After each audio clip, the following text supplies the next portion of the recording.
Tonight you will receive teachings that have brought comfort and clarity to restless hearts for over 25 centuries. Each story we share tonight is a doorway, and you don't need to understand the architecture to walk through it. These are truths that speak not to your thinking mind, but to something deeper that already knows the way home. I'm truly happy you're here with us today for these teachings. In choosing to be present for this wisdom, you're joining a lineage of seekers stretching back through time, all looking for the same thing: peace in the midst of life's storms. Before we begin, I'd love to know, what time is it where you are, and where in the world are you listening from? Please share in the comments. Buddhism is sometimes seen as mysterious or foreign, but its core message is remarkably universal. The Buddha simply taught what he discovered through direct experience: that suffering is optional, that peace is always available, and that the way forward isn't through getting more or being better, but through seeing clearly what's already true. As you listen tonight, let go of any pressure to learn or remember. These teachings aren't information to store away. They're invitations to experience something right now. In this very moment, let them wash over you like waves, each one carrying away a little more of what you don't need. Take this moment to care for your comfort. Feel yourself being completely supported. Notice your breath flowing easily, naturally, without any help from you. Everything is taking care of itself. Let your body release with each exhale. Feel the softening happen on its own. Your forehead smooths. Your shoulders settle. Peace begins to arrive. Take a slow, deep breath in, welcoming this moment exactly as it is, and release, letting everything else fall away. Thank you for being here. Let's begin our journey together with our first teaching. The Buddha once told his students something that freed them from years of struggle. He said, "You are not your thoughts." This seems obvious when you first hear it, but sit with it for a moment. You are not your thoughts. If you were your thoughts, who would be the one observing them? When a worried thought passes through your mind, there's the thought itself, and there's the awareness that notices the thought. That awareness that's closer to who you really are. We spend so much energy believing every thought, defending our thoughts, identifying with our thoughts. When a thought says, "I'm not good enough," we believe it. When a thought says, "This will never work," we accept it as truth. We let our thoughts push us around like leaves in the wind. But what if you could watch your thoughts the way you watch clouds moving across the sky? Present, but not disturbed by them. Aware, but not controlled by them. This is what the Buddha called freedom. Not freedom from thoughts, but freedom from being enslaved by them. Let's explore a story that shows this teaching beautifully. In a village known for its textiles, there lived a master weaver named Hana, whose tapestries were sought after throughout the region. Her work was meticulous, each thread placed with precision, each pattern executed exactly as planned. She would design a piece completely in her mind before beginning, then weave it exactly as envisioned, allowing no deviation from her original plan. One day, Hana was working on her most ambitious piece yet, a large tapestry commissioned by a wealthy patron. She had been weaving for 3 weeks, and the pattern was emerging beautifully, exactly as she had planned it. The colors flowed in perfect harmony, the design unfolding with mathematical precision. Then disaster struck.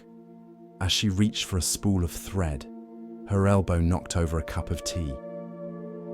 The liquid spilled across her loom, soaking into the partially completed tapestry and breaking several threads. Hannah stared at the damage in horror. Weeks of work, ruined. The pattern disrupted. The threads broken in places she hadn't planned. Her carefully designed vision destroyed by one careless moment. Her first impulse was to tear it all down and start over. But the patron needed the piece in 2 weeks, and starting over would make meeting the deadline impossible. She would have to work with the damaged tapestry somehow. For a full day, Hannah sat before the loom, paralyzed by frustration and disappointment. She kept seeing the tapestry as it should have been, comparing it to the broken reality before her. Every time she looked at the damaged sections, she felt her failure. Finally, her grandmother, who had taught Hannah to weave, came to visit. The old woman looked at the damaged tapestry for a long time, saying nothing. "It's ruined," Hannah said miserably. "All my planning, all my vision, destroyed." Her grandmother touched one of the broken threads gently. "Or changed," she said. "Ruined and changed are not the same thing." "But it's not what I planned. The pattern is broken." "Then make a new pattern," her grandmother said simply. "One that includes the break. Use the interruption as part of the design rather than fighting against it." Hannah wanted to argue, wanted to insist that the original plan was the only right way. But she looked at her grandmother's eyes, which had seen 70 years of life's interruptions and changes, and stayed quiet. "When I was your age," her grandmother said, settling into a chair, "I believed that good weaving meant perfect execution of a predetermined plan. Any deviation was failure. Any interruption was disaster. I would throw away pieces that didn't match my vision, even if they were beautiful in their own way." She smiled, remembering. "Then one year, I was weaving a ceremonial cloth for a temple. I had planned an elaborate pattern of lotus flowers, but halfway through, I became very ill. I couldn't work for 2 months. When I finally returned to the loom, I had forgotten exactly what I'd planned. My hands had changed from the illness. My eyes saw colors slightly differently. I couldn't recreate my original vision even if I tried." "What did you do?" Hannah asked. "I wept at first," her grandmother admitted. "I felt like I had failed. But then I started weaving again, not trying to force my memory of the original plan, but responding to what was actually there on the loom. Where I had forgotten the exact pattern, I improvised. Where my hands moved differently, I let them. Where my changed eyes saw colors differently, I trusted them." She leaned forward, and you know what? That piece became the most celebrated work I ever created. People still talk about it. They say it has a quality that my other work doesn't have, a kind of depth and authenticity. Because it wasn't just my plan executed perfectly. It was my plan interrupted by life, changed by circumstance, transformed by letting go of control. Hannah looked at her damaged tapestry with new eyes. What if she stopped seeing it as her failed plan and started seeing it as an opportunity? What if the broken threads weren't mistakes but invitations to create something she never would have imagined? She began to weave again, but differently. Where threads were broken, she wove in new colors, creating unexpected contrasts. Where the pattern was interrupted, she let it flow in new directions. Where tea stains had discolored sections, she added complementary shades that made the stains look intentional, like watercolor washes. The work became a dialogue between her original plan and the accidents that had interrupted it. She found herself excited by this conversation, by the surprise of not knowing exactly what would emerge, by the creativity required to work with interruption rather than against it. 2 weeks later, when she delivered the finished tapestry to the patron, she held her breath. It was not what she had promised. It was not what anyone had expected. The patron stared at it for a long time. Hannah prepared herself for disappointment, perhaps even for the commission to be rejected. Then the patron turned to her with tears in his eyes. "This is extraordinary," he said quietly. "It's unlike anything I've ever seen. There's something alive about it, something that speaks of real life rather than perfect planning. This pattern here, these unexpected color changes, this flow that seems both intentional and spontaneous. How did you create this?" Hannah told him the truth about the spilled tea, the broken threads, the ruined plan, the choice to work with the damage rather than starting over. The patron listened and nodded slowly. "So this beauty came from accident and interruption, from things going wrong." "From embracing what went wrong," Hannah clarified. "From letting the interruption become part of the design rather than the enemy of it." The patron hung the tapestry in the place of highest honor in his home. People came from distant cities to see it. They would stand before it and feel something they couldn't quite name, a quality of authenticity that perfectly planned and executed works somehow lacked. Hannah's approach to weaving changed after that. She still planned her pieces, still brought skill and intention to her work, but she no longer demanded that reality conform perfectly to her plans. When threads broke, when colors ran differently than expected, when her hands moved in ways she hadn't intended, she learned to see these interruptions as collaborators rather than enemies. Her later work was marked by this quality of collaboration with accident. She became known for tapestries that felt alive, that contained both intention and surprise, that spoke of a weaver who had learned to dance with interruption rather than fight against it. When students came to learn from her, she would tell them the story of the spilled tea and the broken threads. "Life will interrupt your plans," she would say. "This is not a problem to solve, but a truth to accept." The question is not how to prevent interruption, but how to weave it into the pattern, how to let it teach you, change you, take you places your plan never would have gone. She would show them her most celebrated piece, the one born from disaster. "This taught me that my plans are not sacred. They're just starting points. What emerges when plan meets reality, when intention meets accident, when control meets surrender, that's where the real art lives.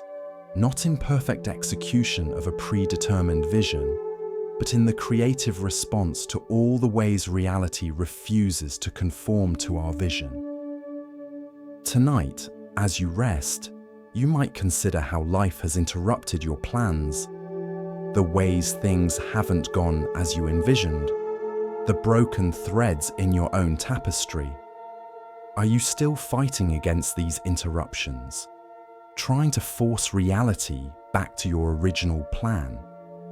Or can you begin to weave them into a new pattern, one you never would have imagined, but that might be more beautiful, more authentic, more true than your original vision?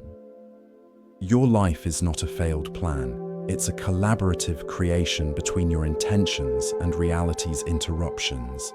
And sometimes the interruptions are the best parts, the threads of color you never would have chosen, but that make the whole piece come alive. Rest now in acceptance of all the broken threads, all the spilled tea, all the ways your carefully laid plans have been disrupted. These are not failures. They're invitations to create something new, something real, something that could only emerge from the collaboration between what you intended and what actually happened. As we continue our journey through the wisdom of Zen Buddhism, let us turn to a tale about recognition and the true nature of worth. This is the next story. A young man named Tetsu came to study with a famous Zen master named Bankei. Tetsu had read many books about Buddhism and philosophy. He arrived full of questions, eager to test his understanding against the master's wisdom. On his first day, Bankei asked Tetsu, "What do you know about Zen?" Tetsu was ready for this question.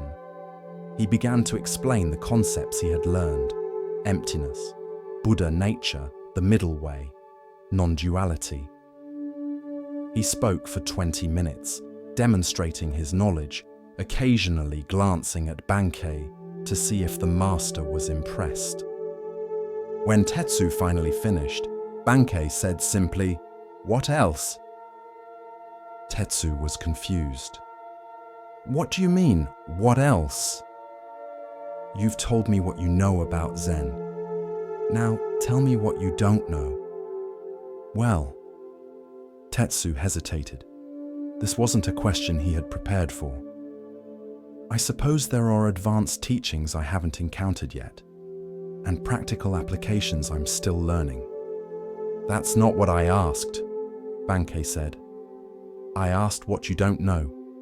Not what you haven't learned yet, but what you genuinely don't know and recognize as unknowable." Tetsu was silent.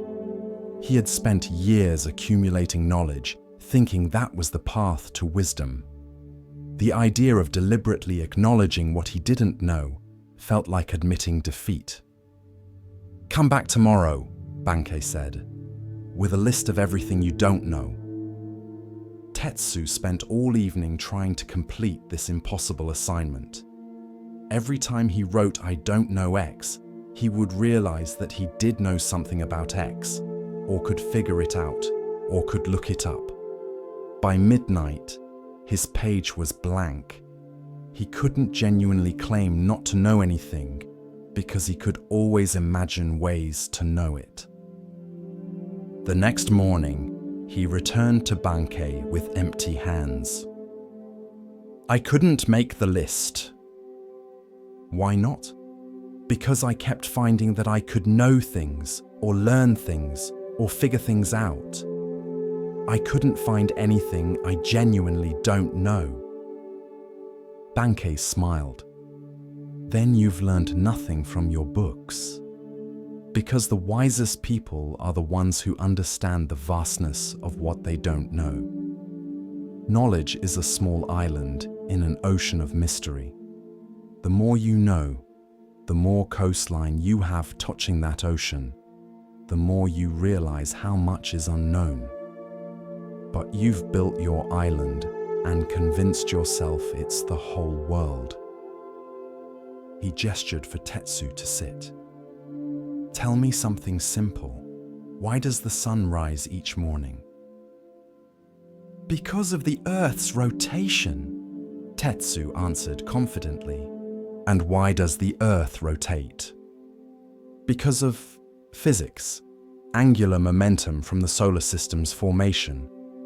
"And why does the universe have these laws of physics rather than different ones?" Tetsu opened his mouth, then closed it. He had no answer. "You see?" Bankei said gently. 3 questions deep, and we've reached mystery. You can describe what happens, but you can't explain why it happens, why existence is this way, rather than some other way. Behind every answer is a deeper question, and eventually we reach the ground of not knowing. He poured tea for both of them. The problem with collecting knowledge is that it makes you think you understand. You learn the names of things, the explanations, the theories, and you mistake the map for the territory.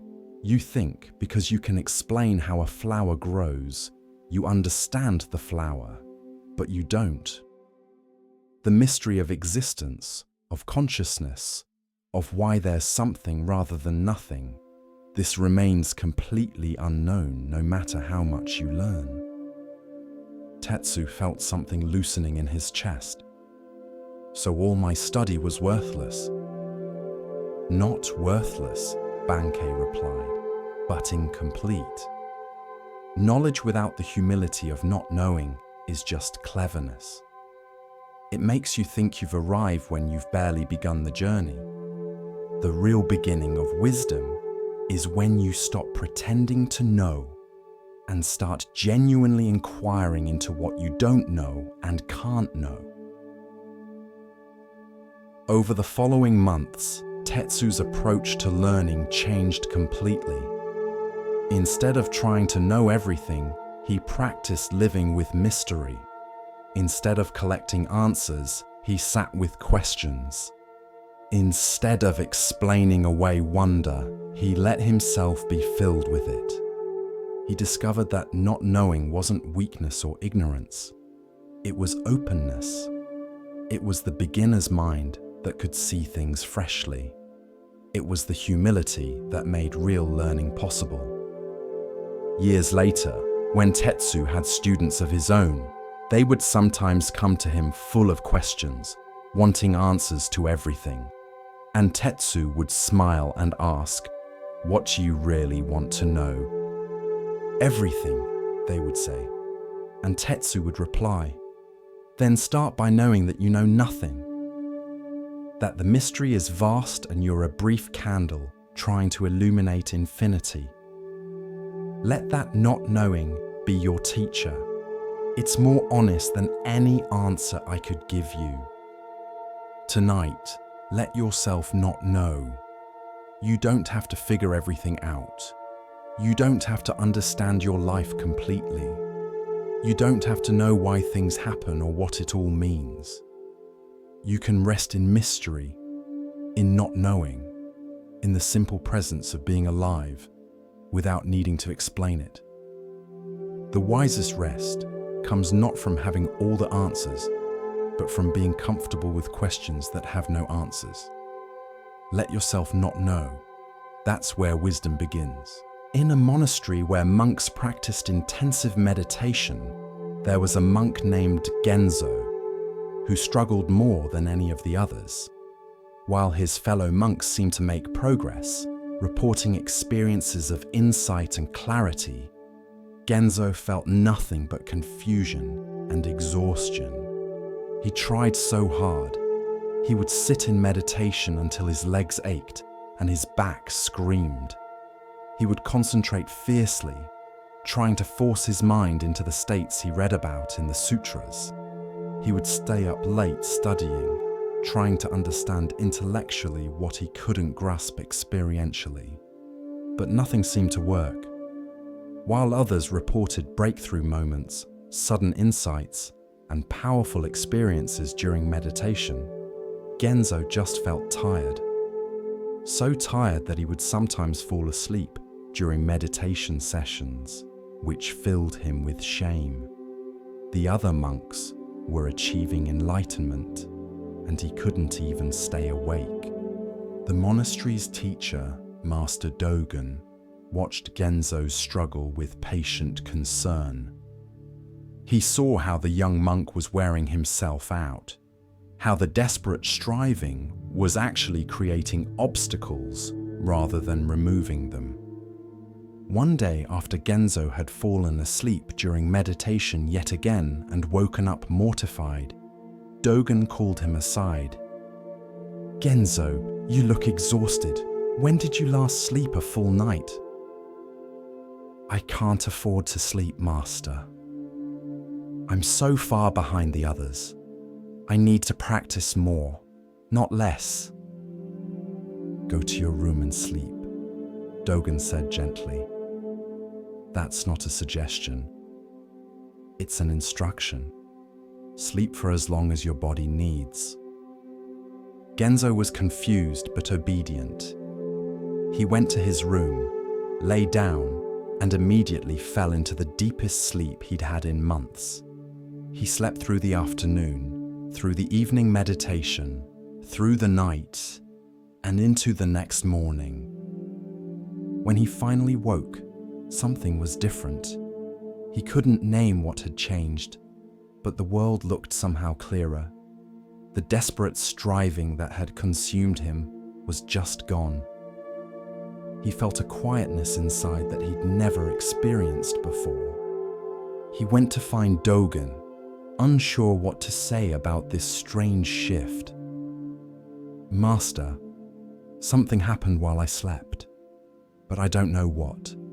I feel different, but I didn't have any dramatic experience, any sudden insight. I just slept. Dogen smiled. And in that sleep, you let go of trying. You let go of the desperate effort to achieve enlightenment. You stopped fighting with yourself. And in that letting go, what was always there became apparent. But I didn't do anything, Genzo protested. I just slept. The others have profound experiences during meditation. I fell asleep. Enlightenment isn't always dramatic, Dogen explained. Sometimes it's quiet. Sometimes it comes not through effort, but through the cessation of effort. You've been trying so hard to wake up that you couldn't see you were already awake. You needed to sleep, to let go, to stop trying, for what's always been true to become obvious. Over the following days, Genzo noticed that the peace hadn't left him. It wasn't a dramatic altered state. It was more like a background quietness, a sense of okayness that didn't depend on circumstances. The desperate seeking was gone, not because he had found what he was looking for, but because he had realized he'd never lost it. Other monks asked him what had happened. Did you have a breakthrough, a sudden awakening? I don't know, Genzo replied honestly. I just slept. And when I woke up, something had shifted. But it wasn't like lightning striking. It was more like clouds clearing and realizing the sky had been there all along. Master Dogen used Genzo's experience to teach others. Many of you are waiting for dramatic enlightenment experiences.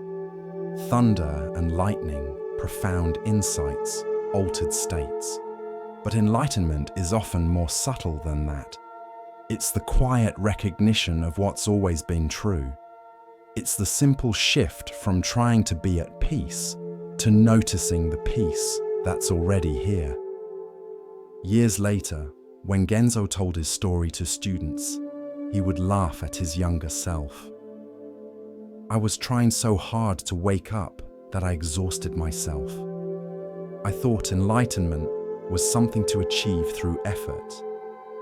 But sometimes you have to stop trying to wake up and just let yourself sleep. Sometimes awakening comes through the door you're not watching. Tonight, stop trying so hard.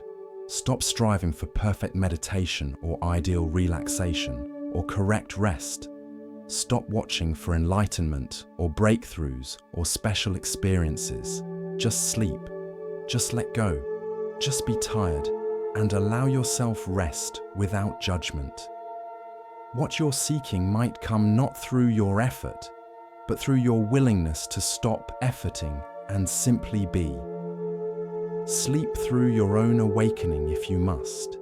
It will be there when you wake. As we move deeper into the quiet teachings of Zen, we come to a story about seeing clearly and understanding true value. Listen carefully to the next story, In a garden temple, the monks kept a beautiful crane named Haku in a large bamboo enclosure. Haku had been brought to the temple as an injured chick, nursed back to health, and raised in the enclosure where he was safe from predators and provided with ample food. For 3 years, Haku lived comfortably in his bamboo home. The monks fed him daily, cleaned his space, and even spoke to him in gentle tones. He had everything a crane could need except freedom, though the monks assured themselves they were keeping him safe. One day, a traveling priest named Osho visited the temple and saw Haku in his enclosure. The priest noticed that Haku's wings had grown strong and full. He was clearly capable of flight, yet he never attempted to fly beyond the bamboo walls, even though portions of the enclosure were open to the sky. "Why doesn't your crane fly away?" Osho asked the monks. "He could if he wanted to," one monk replied. "We don't clip his wings." But he stays because he knows this is where his food comes, where he's safe, where he belongs. Osho watched Haku for several days.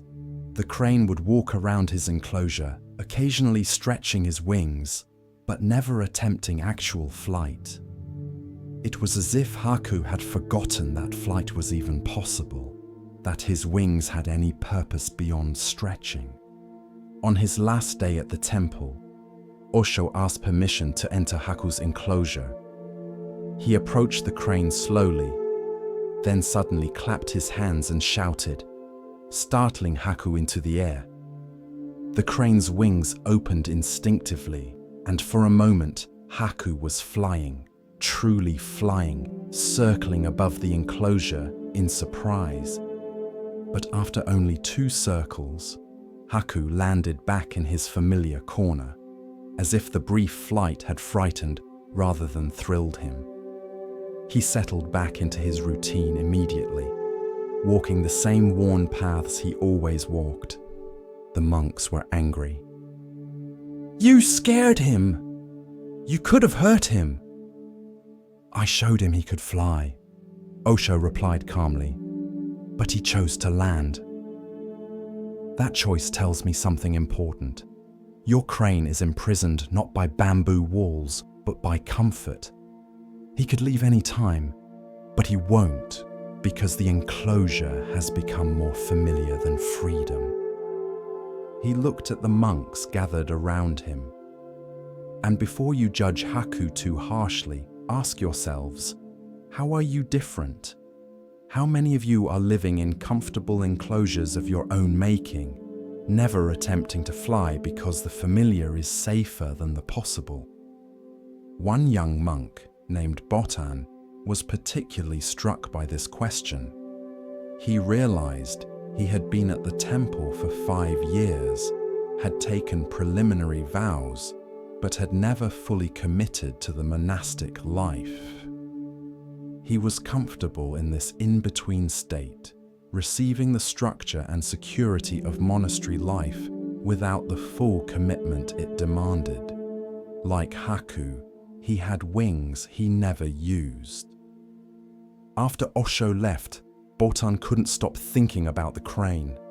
He began to see Haku differently, not as a bird being kept safe, but as a bird being kept comfortable in a cage he could leave any time.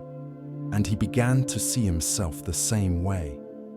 He started paying attention to all the ways the monastery had become his comfortable enclosure. He knew when every meal would come. He knew exactly what each day would bring. He had routines that felt safe, relationships that felt predictable, a life that felt controlled. And he realized this comfort was preventing him from attempting the flight that monastic life was actually meant to enable. The leap into full commitment, into genuine spiritual practice, into the risk and uncertainty that real transformation requires. "I've been living like Haku," Botan confessed to the abbot, "safe and comfortable, but not really alive. Not really practicing, just walking the same familiar paths day after day. The abbot, who'd been troubled by Osho's words about the crane, nodded. You're not alone. Many of us have made the monastery into a comfortable cage rather than a launching place. We've mistaken security for wisdom, routine for practice, comfort for peace. He gestured toward Haku's enclosure. The priest was right to startle the crane into flight, not to frighten him, but to remind him what his wings were for. Perhaps we all need to be startled sometimes, reminded that we have wings we're not using, capabilities we're not exercising, flights we're not attempting, because the ground feels safer. The monks began to look at their own lives with new eyes. They noticed patterns of comfortable avoidance, ways they stayed safely within self-imposed limits, flights they could attempt but didn't. The monastery, meant to be a place of transformation, had become for many a place of comfortable stagnation. Gradually, changes began to happen. Monks who had been avoiding difficult practices began to attempt them. Commitments that had been postponed were made. Risks that had seemed too frightening were taken. Not everyone changed. Some preferred the comfortable enclosure, but many discovered they had wings they had forgotten about. As for Haku, the monks began to encourage him to fly, taking him to open areas and gently startling him into the air. At first, he would fly only briefly before landing back in familiar territory, but eventually, his flights grew longer. One day, Haku flew beyond the temple grounds entirely and didn't return. The monks felt both loss and joy. They had loved having Haku, but they recognized that keeping him comfortable had been keeping him caged. Setting him free, truly free, not just free within limits, was the compassionate thing, even though it meant losing him. Botan, watching Haku disappear into the distance, felt inspired. If a crane can remember how to fly after 3 years of comfortable captivity, then surely I can remember what I came here to do. I've been in my bamboo enclosure long enough. He took his final vows that week, fully committing to monastic life. It was terrifying in a way his comfortable half-commitment had never been. But it was also exhilarating, like stretching wings he had forgotten he possessed. Years later, when Botan had become a teacher, he would often tell the story of Haku the crane. We all build comfortable enclosures, he would say. Relationships that feel safe but limit growth. Jobs that provide security but prevent exploration. Routines that feel comforting but cage us. The bamboo walls look like protection, but they're actually prevention, preventing us from discovering what we're capable of, from attempting flights we were made for. Students would ask, but how do we know when comfort has become a cage? When should we leave the enclosure? When you're walking the same paths day after day without growth, Botan would reply. When you've stopped even looking at the sky. When you've forgotten you have wings. When the thought of flying fills you with fear rather than excitement. These are signs that comfort has become captivity, that the safe enclosure has become a prison you don't recognize as a prison because it's comfortable. He would pause, then add, the tragedy isn't being in the enclosure. The tragedy is forgetting you can leave, forgetting you were made for flight, forgetting that your wings have purpose beyond stretching. Haku lived 3 years in comfortable captivity before someone reminded him he could fly. How many years will you live in yours before you remember? Tonight, as you rest, you might consider your own bamboo enclosure. What comfortable cage have you built for yourself? What safe patterns have you established that prevent growth? What flights are you not attempting because staying grounded feels safer? You have wings. You've always had wings. The question isn't whether you're capable of flight. You are. The question is whether you've become so comfortable with the ground that you've forgotten that the sky is where you belong. Whether the bamboo enclosure feels so safe that you've stopped noticing it's still an enclosure. Rest tonight with this awareness. Tomorrow, you could fly. You could attempt something that terrifies you. You could leave the comfortable patterns and risk the unknown. You could stretch your wings, not just as exercise, but as preparation for actual flight. The cage isn't locked. It never was. You've just been comfortable enough that you forgot to try the door. Sleep now and dream of flying. Let some part of you remember what your wings are for. And when you wake, maybe, just maybe, you'll be ready to find out what happens when you actually use them. There was a farmer named Hideaki who worked his land diligently, waking before dawn and laboring until dusk. His son, Daichi, seemed to be his opposite, lazy, sleeping late, avoiding hard work whenever possible. Hideaki was ashamed of his son and frustrated by what he saw as wasted potential. That boy will never amount to anything, Hideaki would complain to his neighbors. I work myself to exhaustion while he lounges under trees and daydreams. He has no ambition, no drive, no sense of responsibility. The neighbors agreed with Hideaki's assessment. They saw Daichi as a disappointment, a young man who would never succeed because he lacked his father's work ethic. Some pitied Hideaki for having such a lazy son. Others judged Daichi harshly, predicting he would become a burden on his family and community. What no one knew, including Hideaki, was that Daichi spent his time under those trees observing. While appearing to do nothing, he was watching everything.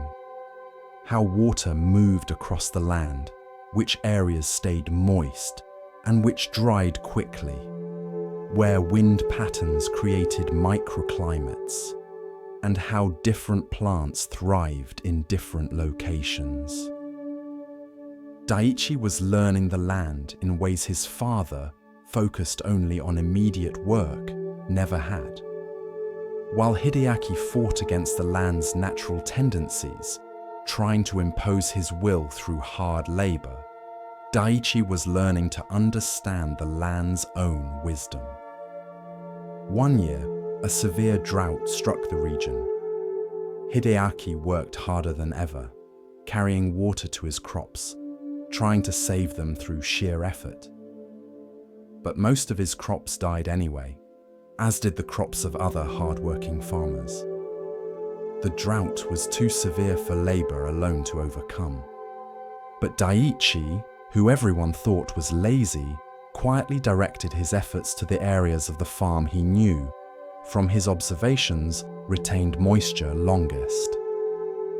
He planted drought-resistant varieties in the driest areas.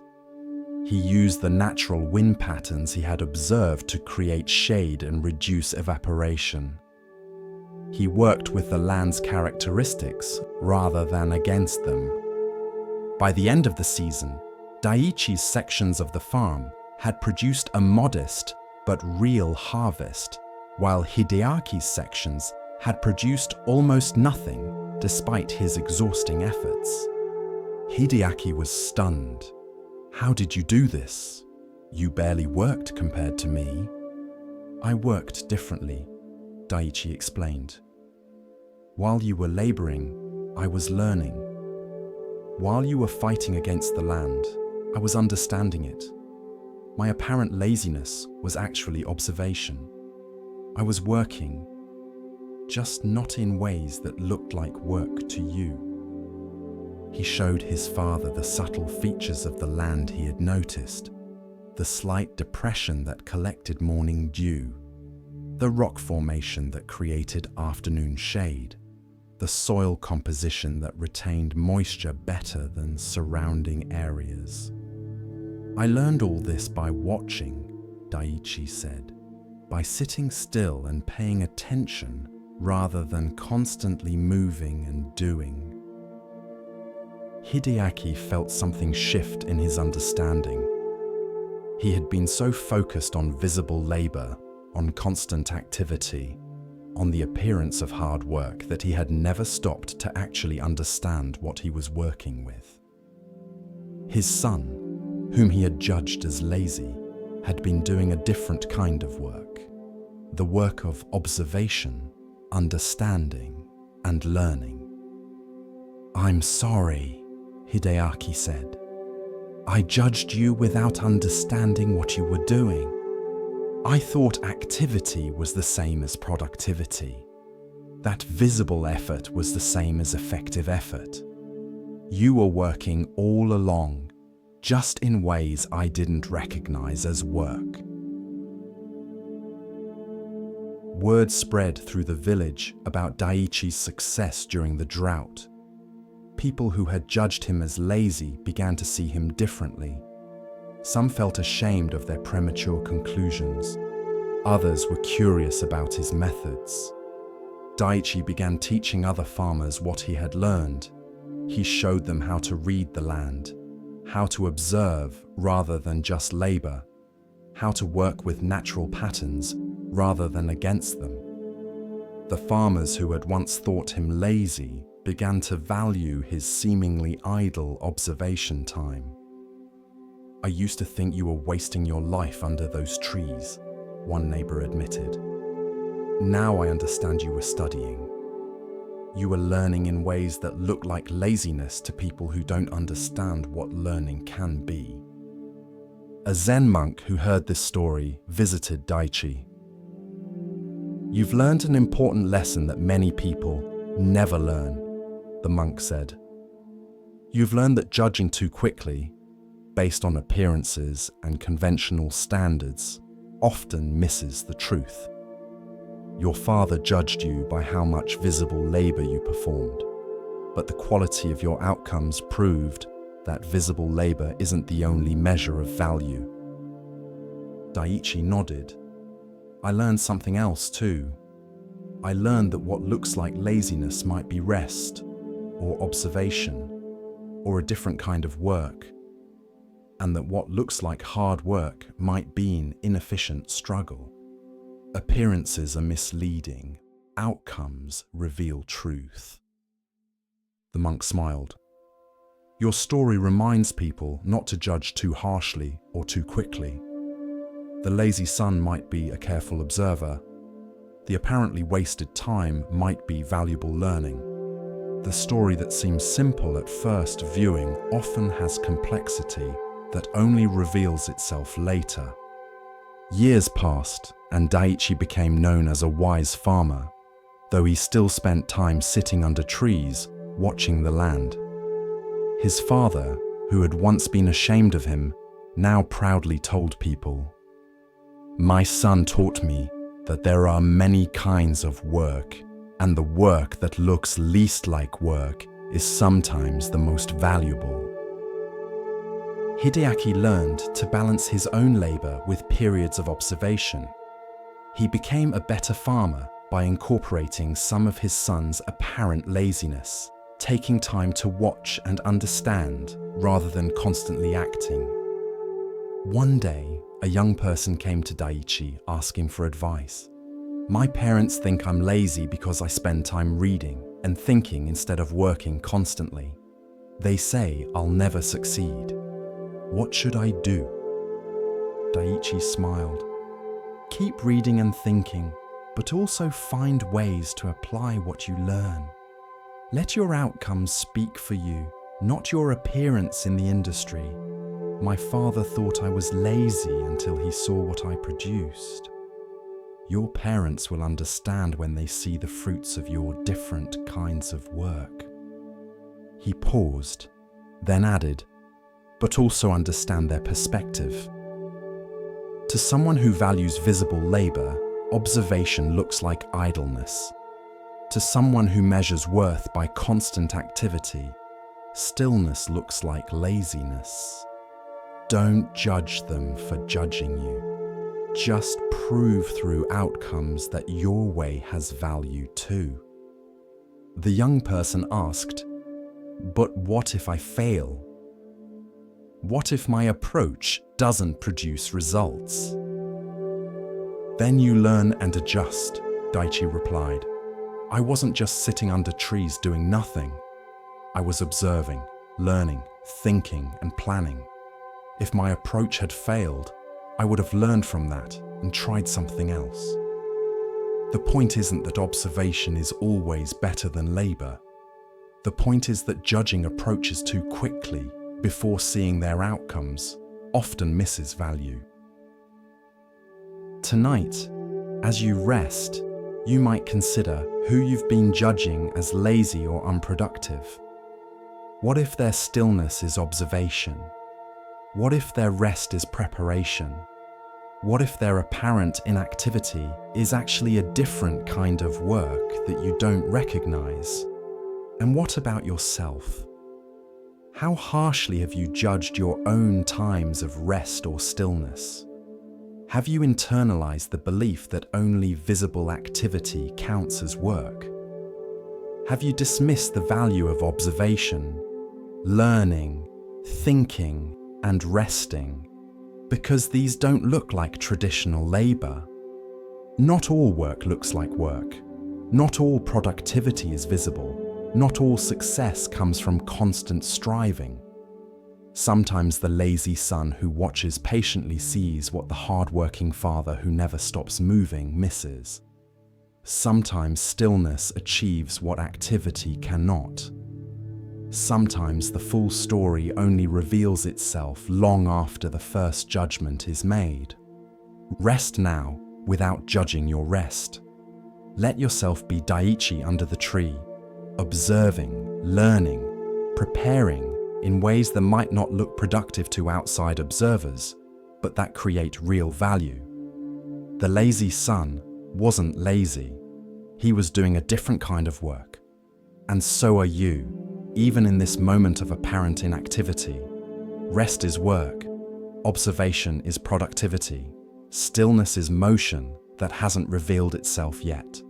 Trust that the full story of your life will prove this, even if current appearances suggest otherwise. Sleep now, not lazy, but learning. Not inactive, but preparing. Not wasting time, but using it in ways that will only reveal their value when the drought comes, and your careful observation produces a harvest where frantic labor produced nothing. With each step on the Zen path, a new lesson unfolds. Now we turn to a story about recognition, of self, of others, and of what truly matters. Listen carefully to the next story. In the capital city lived a tea master named Soho, who had spent 50 years perfecting the art of the tea ceremony. His movements were flawless, his timing exact, his aesthetic sense refined beyond what most people could achieve in several lifetimes. Every detail of his ceremonies was considered and precise. The angle of the bowl, the temperature of the water, the moment to pass the tea, the positioning of each implement. Soho's ceremonies were legendary. People would wait years for an invitation to attend. Wealthy patrons offered fortunes to have Soho perform ceremonies for their guests. Other tea masters studied his techniques, trying to replicate his perfection. But Soho himself had grown troubled. Despite his technical mastery, despite the acclaim, He felt his ceremonies had become performances rather than genuine expressions of tea mind. He was so focused on executing each movement perfectly that he had lost connection to the spirit beneath the movements. His ceremonies were flawless, but somehow empty. On his 70th birthday, Soho decided to retire from public ceremonies. He would perform one final tea ceremony, a farewell to his long career, and then step away to live simply in a small temple. He prepared meticulously for this final ceremony. He invited only his closest students and a few respected elders who had followed his work for decades. He selected implements he had used for years, choosing each for its history and meaning. He practiced the movements daily in the weeks leading up to the ceremony, ensuring everything would be perfect. The day of the ceremony arrived. Soho entered the tea room with his usual grace, began with his usual precision. His guests watched in respectful silence, knowing they were witnessing a master's final performance. Then, midway through the ceremony, something unexpected happened. As Soho reached for the tea bowl, his hand trembled slightly. Whether from age, emotion, or simple nervousness, he couldn't say. The tremor caused him to fumble the bowl. It didn't fall or break, but his grip was clumsy, his movement awkward. The flow of the ceremony was disrupted by this imperfect moment. Soho's first instinct was mortification. After 50 years of perfect execution, his final ceremony was marred by a clumsy mistake. But then something shifted in him. The mistake had broken his focus on perfection, and in that break, he suddenly felt present in a way he hadn't been during a ceremony in years. He picked up the bowl, not with perfect grace, but with simple honesty, with the actual movement of an old man holding a bowl. He continued the ceremony, but something had changed. He was no longer performing perfectly. He was just making tea, sharing tea, being present with his guests. The movements that followed weren't as technically flawless as usual, but they had a quality his perfect performances had lacked. They were real. They were Soho actually being here, making tea, connecting with his guests, rather than Soho executing a perfect reproduction of the tea master role. When the ceremony ended, there was a long silence. Then one of the elder guests spoke. "That was the finest tea ceremony I have ever experienced." Soho was confused. "But I made mistakes. The execution wasn't clean." "The execution was finally clean," the elder replied. "Clean of performance, clean of ego, clean of the need to be perfect. For the first time in decades, I saw you actually making tea rather than demonstrating how tea should be made. Your fumble was the most important moment of the ceremony. It dropped you out of performance and into presence." Another guest agreed. "I've attended 6 of your ceremonies over the years. They were all technically superior to today's, but this one touched me in a way the others never did. The imperfection made it human. It made it real. It made it about tea rather than about perfection." Soho sat with this feedback for a long time. He realized that his 50-year pursuit of perfect execution had taken him away from genuine expression. He had become so skilled at performing the tea ceremony that he had forgotten how to simply make tea with presence and care. "I thought mastery meant perfect execution," Soho told his students later. "I thought the goal was to perform each movement so exactly that no flaw could be found. But that kind of mastery is dead. It's impressive but not alive.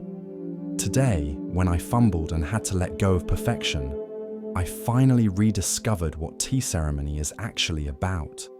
Presence, connection, the simple act of sharing tea with other humans.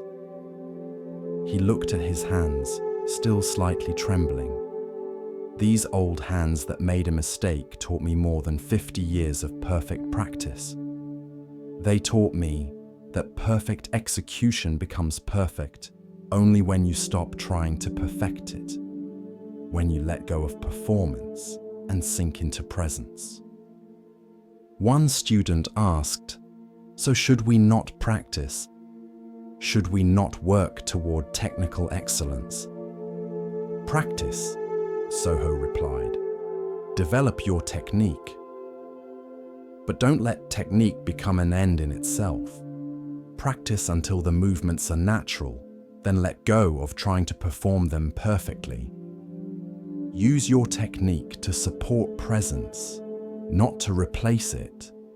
Master the form so completely that you can forget the form and just be here, making tea." He picked up a tea bowl, holding it with the same slight tremble.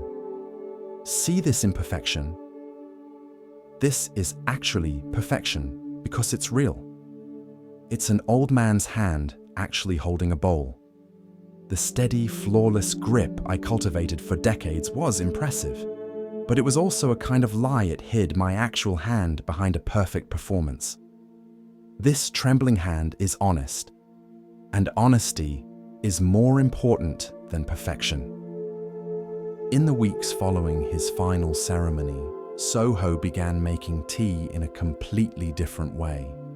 He still had all his technical skills, all his aesthetic sensitivity, but he used them lightly, allowing imperfection, welcoming the unexpected, staying present with what was actually happening rather than executing a mental script. He made tea for strangers, for children, for anyone who wanted to share a bowl. These weren't formal ceremonies with guests and perfect settings. They were just tea, made with care, shared with presence. And people felt more touched by these simple offerings than they had by his legendary perfect ceremonies. "You've become a greater tea master by letting go of mastery," one visitor observed. "I've become an actual tea master by letting go of the performance of mastery," Soho clarified. "I was skilled before, but I wasn't real. Now I'm both skilled and real. The skill supports the reality rather than replacing it. That's the difference." A young tea student struggling to perfect his own technique asked Soho for guidance. "How do I know when my practice is good enough? When can I stop trying to perfect my movements? When perfection becomes a barrier rather than a path," Soho replied. "Practice until the movements are natural and trustworthy. Then let go of trying to make them perfect and just let them be. The movement from practice to performance to presence, that's the journey. Most people stop at performance, endlessly perfecting their execution. The final step is letting go of perfection and discovering presence." He made tea for the young student, his hands moving with practiced skill, but also with slight tremors, small imperfections, human reality. "See how I make tea now? I'm not performing or demonstrating, I'm just making tea. The years of practice allow me to do it well, but letting go of perfection allows me to do it truly. Both are necessary, but the second is what makes it complete." Tonight, as you rest, you might consider what you've been perfecting, performing, trying to execute flawlessly. What would happen if you let your hands tremble slightly? If you allowed imperfection? If you stopped performing mastery and just did the thing itself, present and real? Perfect execution is impressive, but presence is what actually connects, what actually matters, What actually makes any practice complete? You've practiced enough. You've refined enough. Now it's time to let go of perfection and discover what's on the other side. Not sloppiness, not carelessness, but genuine presence that includes both skill and imperfection, both mastery and humanity. Rest now in this completion. Let yourself fumble slightly. Let yourself be real rather than perfect. The Tea Master's Last Cup teaches that the journey ends, not in flawless execution, but in authentic presence. You've arrived, not at perfection, but at something better. Yourself, skilled and real, doing what you do with care and presence, and the slight tremble of actual human hands. That's perfection. That's the completion. That's the teaching.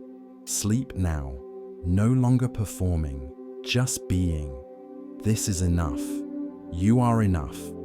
The perfect becomes perfect when you stop trying to perfect it. As our exploration of Zen Buddhism deepens, let us listen to a story that reveals how true worth is often overlooked. Here starts the next story. In a farming village, there lived a man named Ichiro, who worked a small plot of land that had been in his family for generations. The land was good, fertile and well positioned, except for one problem. Right in the middle of his best field sat an enormous stone, far too large to move. Ichiro's grandfather had farmed around it. His father had farmed around it. Now Ichiro farmed around it, losing valuable growing space to this immovable obstacle. Every planting season, he would curse the stone. Every harvest, he would calculate how much more rice he could have grown if that useless rock wasn't taking up space. Other farmers would commiserate with him. "What bad luck," they would say, "to have such a stone in your best field." Ichiro would nod bitterly, agreeing that the stone was his misfortune, a burden he had inherited and could do nothing about. One year, a severe drought struck the region. Streams dried up. Wells ran low. The sun beat down mercilessly and crops withered in the fields. Farmers watched helplessly as their year's work shriveled under the relentless heat. Ichiro was working in his field one afternoon, trying to save what plants he could with his limited water, when he noticed something. The crops growing on the north side of the large stone, in its shadow, were still green. While plants in full sun were dying, the ones protected by the stone's shade during the hottest part of the day were surviving.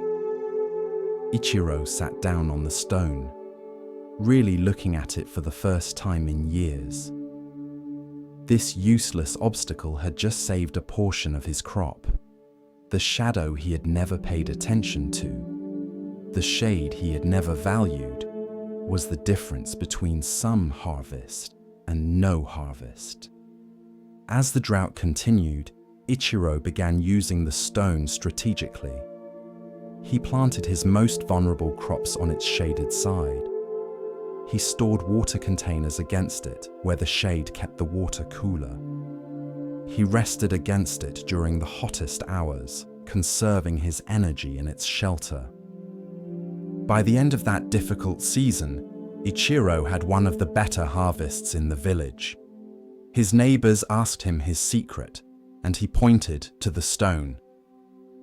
"That stone," they said. "But you've always cursed that stone. You've always called it useless." "I was wrong," Ichiro replied simply. "I called it useless because I was only thinking about what I wanted to use it for. I wanted the space it occupied. I wanted to plant where it stood, but the stone was never useless. I was just blind to its uses. It was providing shade, shelter, coolness. All along it had value. I just couldn't see it because I was so focused on what it prevented me from doing." A traveling monk who heard this story stayed to talk with Ichiro. "This is a profound teaching," the monk said. "We spend our lives surrounded by things we call useless, obstacles we resent, circumstances we wish were different. But often these things have value we don't recognize because we're only looking at them from one angle, in one season, for one purpose." Ichiro nodded. "I spent 20 years hating that stone, 20 years of resentment and frustration. And all that time, the stone was just being stone. It wasn't trying to hurt me. It wasn't deliberately in my way.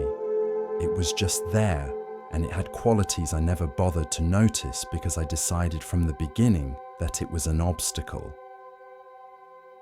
The monk smiled. "The stone didn't change. Your circumstances changed, which changed what you needed, which changed what you could see. In seasons of plenty, shade seems worthless. In drought, it becomes precious. The stone's value was always there. You just needed different eyes to see it." Over the following years, Ichiro's relationship with the stone completely transformed. He built a small shelter against it, where he could rest during work. Children from the village would play on it, climbing its sides. His wife would hang, washing on lines attached to it, using its height and the wind that flowed around it to dry clothes quickly. In winter, its mass absorbed sun during the day and radiated warmth in the evening. The stone that had seemed like nothing but an obstacle became the center of the farm's life. Ichiro would sit against it in the evening, feeling its sun-warmed surface against his back, and marvel at his former blindness. "I thought I knew what this stone was," he would tell visitors. "I thought it was useless, in the way, bad luck. But I was judging it by one criterion only. Could I plant rice where it stood? When the answer was no, I stopped looking. I never asked what else it might offer. I never wondered if it had value I wasn't seeing. I just decided it was worthless and carried that judgment for 20 years." A young farmer came to Ichiro for advice, complaining about his own problems. His field was too shady, too many trees, not enough open space for crops. "I'll never be successful," the young man said bitterly. "My land is wrong for farming." Ichiro took him to see the stone. "This stone was wrong for my purposes too, until the day it wasn't, until the day circumstances revealed value I had never seen. Your shady field might be wrong for rice, but what might it be right for? What grows well in shade? What animals prefer forest? What uses does shade have that open sun doesn't?" He placed his hand on the stone. "Don't spend 20 years resenting what you have, because it isn't what you wish you had. Look more carefully, change your angle, wait for different seasons. Most things have value. We just don't always have the eyes to see it, or the circumstances that reveal it." The young farmer took this teaching to heart. Instead of trying to clear his shady land for rice, he planted mushrooms, which thrived in the dim forest floor. He kept bees, which loved the diverse flowers that grew in the dappled light. He harvested medicinal herbs that required shade. Within a few years, he was more prosperous than the farmers with better land, because he had learned to work with what he had instead of resenting what he didn't have. Ichiro's stone became something of a local landmark. People would visit it, touch it, and remember to look at their own lives differently. What obstacles were they carrying resentment toward? What circumstances were they calling useless or unfortunate? What value might be present that they hadn't yet recognized? An old woman who came to see the stone told Ichiro, "I spent my whole life thinking my lack of children was a tragedy, a lack, a failure. But in my old age, I realized it gave me freedom to help many children in the village, to be a grandmother to dozens of families. What I thought was missing created space for something I never planned. Like your stone, my childlessness had value I couldn't see until I stopped judging it as purely negative." Tonight, as you rest, you might consider the stones in your own field, the obstacles you resent, the circumstances you wish were different, the qualities about yourself you judge as useless or wrong. What if these things have value you haven't yet recognized? What if they're serving purposes you can't see from your current angle? You don't have to love your obstacles or pretend difficulties aren't difficult, but you might hold judgment more lightly. This thing you call useless might be providing shade you've never noticed. This quality you call a flaw might be a strength in circumstances you haven't encountered yet. This obstacle you've been cursing might be exactly what saves you in a season you can't yet imagine. Rest now in acceptance of the stones in your field. They're not going anywhere.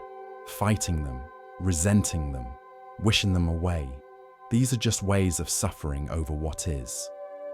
But looking at them freshly, wondering about hidden value, staying open to different perspectives, this is the way of peace. The stone doesn't need to move. Your eyes need to open. And in that opening, what seemed useless reveals itself as useful. What seemed like bad luck reveals itself as good fortune in disguise. In a mountain village famous for its textiles, there was a master weaver named Chio who created cloth of extraordinary beauty. Her patterns were intricate, her colors perfectly balanced, her technique flawless. People would travel for days to commission work from her loom, and her pieces hung in the homes of nobles throughout the province. Then, one winter morning, Chio woke to find her hands had stiffened with arthritis. The pain was intense, but worse was the loss of the fine motor control that her craft demanded. She could no longer work the shuttle with her usual precision. The delicate adjustments that created her signature patterns were now impossible. For a weaver, this seemed like a death sentence. Chio's entire identity, her life's work, her purpose, all depended on her hands. Now those hands betrayed her, refusing to do what she commanded.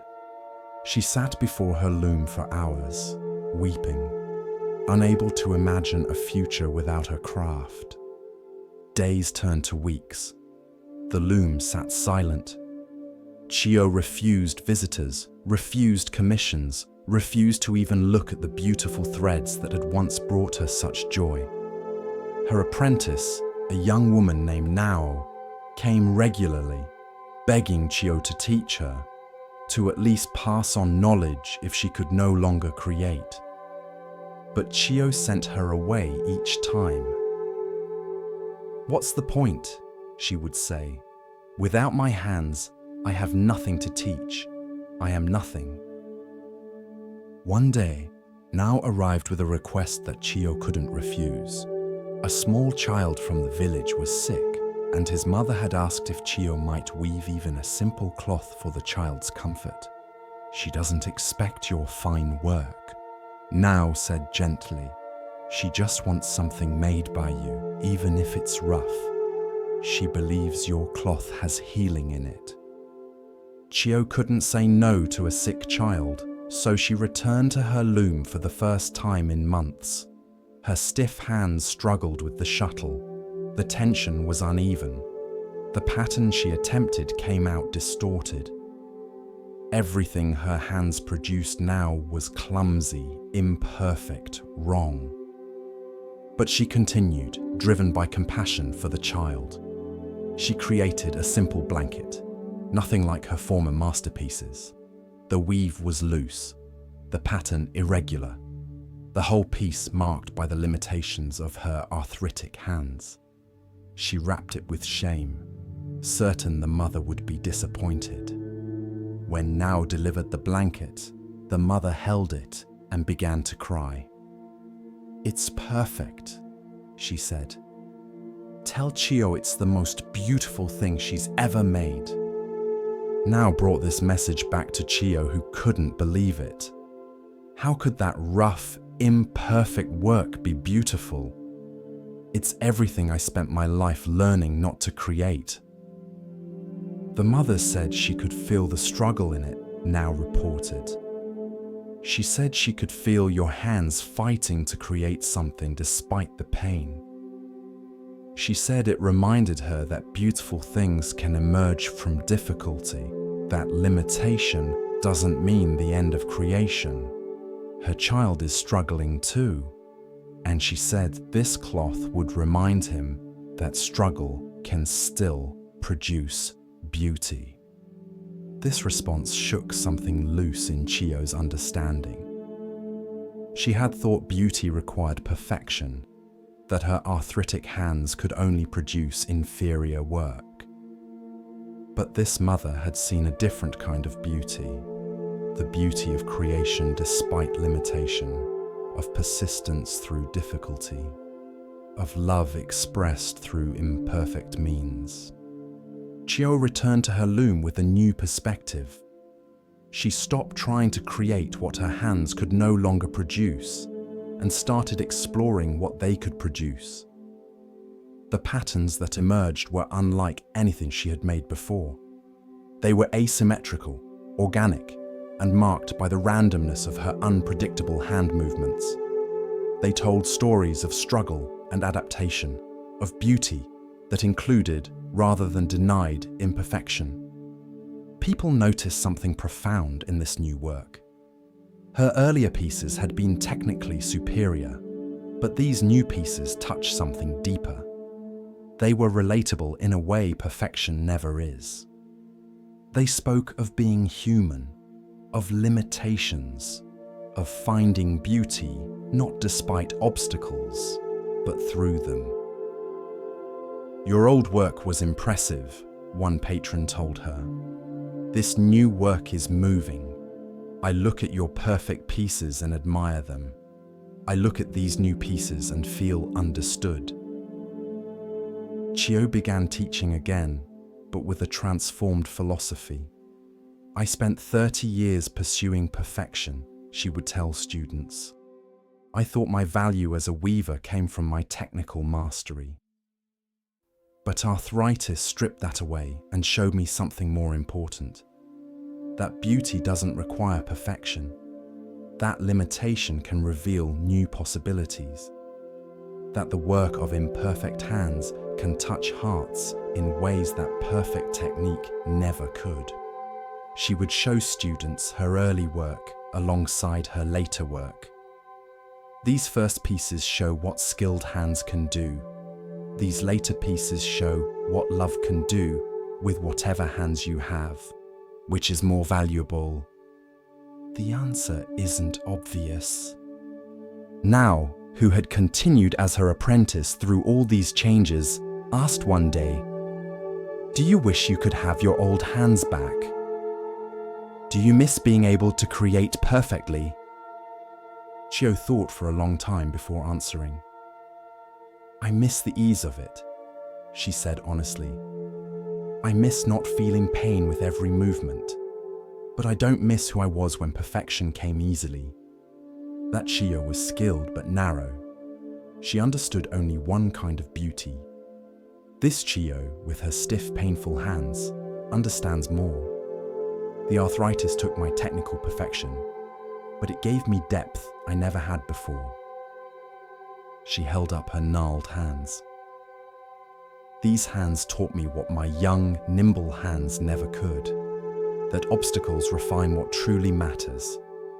When I could create anything, I created what was impressive. Now that I can only create with difficulty, I create what's true. The limitations stripped away everything superficial and left only what's essential. Years passed, and Chio's hands grew worse. Eventually, she could barely work the loom at all. But by then, her teaching had become as valued as her weaving once was. She taught people to see obstacles not as endings, but as refinements, not as barriers, but as editors that remove what's unnecessary and reveal what's essential. Every limitation is a teacher, she would say. It shows you what really matters by taking away what doesn't. My hands took away my technical mastery and revealed that mastery was never the point. The point was always connection, expression, and the creation of beauty that touches hearts. I can do that with arthritic hands. I just had to learn a different language of beauty. Tonight, as you rest, you might consider your own limitations, your own obstacles, your own arthritic hands. What has been taken from you that felt essential? What can you no longer do that once defined you? These losses aren't just subtractions. They're refinements, removing what's superficial to reveal what's essential. Your obstacles are teaching you something. They're stripping away the easy answers, the impressive exteriors, the technical perfections that never touched anyone's heart anyway. What remains, what you can still do despite your limitations, that's what truly matters. That's where your real beauty lives. Rest now in acceptance of your arthritic hands, your imperfect instruments, your limited capacities. They're not preventing beauty. They're refining it, teaching it, revealing it in forms you never would have discovered through ease and perfection. The weaver's silent loom eventually spoke with more power than her perfect one ever did. Your limitations will teach you the same truth if you let them. Continuing along the path of Zen insight, we pause now to hear a teaching about perception and hidden value. Listen carefully to the next story. In the mountains far from any town, there lived a hermit named Ryanan who had retreated from society to live in solitude. He had built a small hut beside a stream and spent his days in meditation, contemplation, and simple living. He sought no company, spoke to no one, desired only silence and solitude. Ryanan had not always been a hermit. For many years, he had lived in the capital city, working as a scholar at a prestigious academy. He had been surrounded by people constantly, engaged in endless conversations, debates, and social obligations. His days were filled with meetings, his evenings with gatherings, his mind always occupied with the opinions and expectations of others. He had been respected in those days, successful by any measure, but he had felt increasingly hollow, as if the constant engagement with others was somehow preventing him from engaging with himself. Every conversation pulled him outward. Every social obligation demanded he present a certain face, play a certain role. He began to feel like a performer in his own life, never quite sure who he was beneath all the performances. So one day, without announcement or explanation, Ryanan left. He walked away from his position, his reputation, his comfortable life, and disappeared into the mountains. He wanted only to be alone, to find in solitude what he had lost in society. For the first year, he lived in complete isolation. He built his hut with his own hands, slowly and carefully, in no particular hurry. He learned to grow simple vegetables. He learned the rhythms of the mountain, the patterns of weather, and the habits of the animals who shared the forest. He sat in meditation for hours each day, not trying to achieve anything, just sitting with the silence.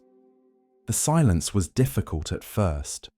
His mind was so accustomed to constant stimulation that it created its own noise, replaying conversations, imagining scenarios, filling the quiet with internal chatter.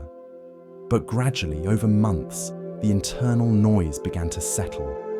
Gaps appeared between thoughts. The silence became less empty and more full, filled with the subtle sounds of wind in trees, water over stones, his own breathing. Ryonen found that in this silence, he could hear things he had never heard before. Not voices or supernatural sounds, but deeper truths about himself and about life. Insights would arise naturally, not from thinking or reasoning, but from simply being present. He began to understand things he had studied for years, but never really grasped. The difference between knowledge and wisdom. The difference between being alone and being lonely. The difference between silence and emptiness. But something strange began to happen. The more Ryonen retreated into solitude, the more visitors he attracted. At first, it was just a wandering monk who happened upon his hut and asked for water. Ryonen gave him water, and the monk went on his way. But somehow, word spread. There was a hermit in the mountains, someone who had given up the world, someone who lived in complete simplicity and silence. People began to seek him out. They would make the long journey up the mountain path, arriving at his hut with questions, seeking wisdom, wanting to learn from this man who had withdrawn from society. At first, Ryonen was dismayed. He had come to the mountains precisely to escape people, to be alone. When he saw visitors approaching, he would hide inside his hut, waiting for them to leave. But they wouldn't leave. They would sit outside his door, sometimes for days, patient and persistent. Eventually, Ryonen realized that hiding was pointless. These people had traveled far to see him. The least he could do was acknowledge them. So he began to receive visitors, though reluctantly. He would listen to their questions and offer what responses came to him. He never tried to be wise or profound. He simply spoke from his experience of solitude and silence. The puzzling thing was that the more plainly he spoke, the more wisdom people found in his words.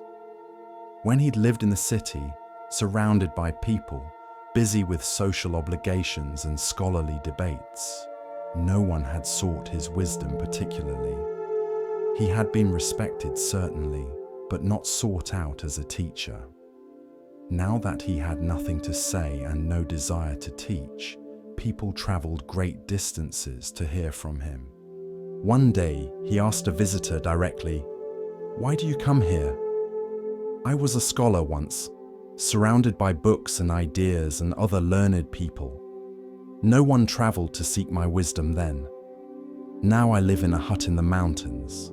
I've read no books in years, and I have no new ideas to offer. Why travel so far to talk to someone who has nothing to give you?"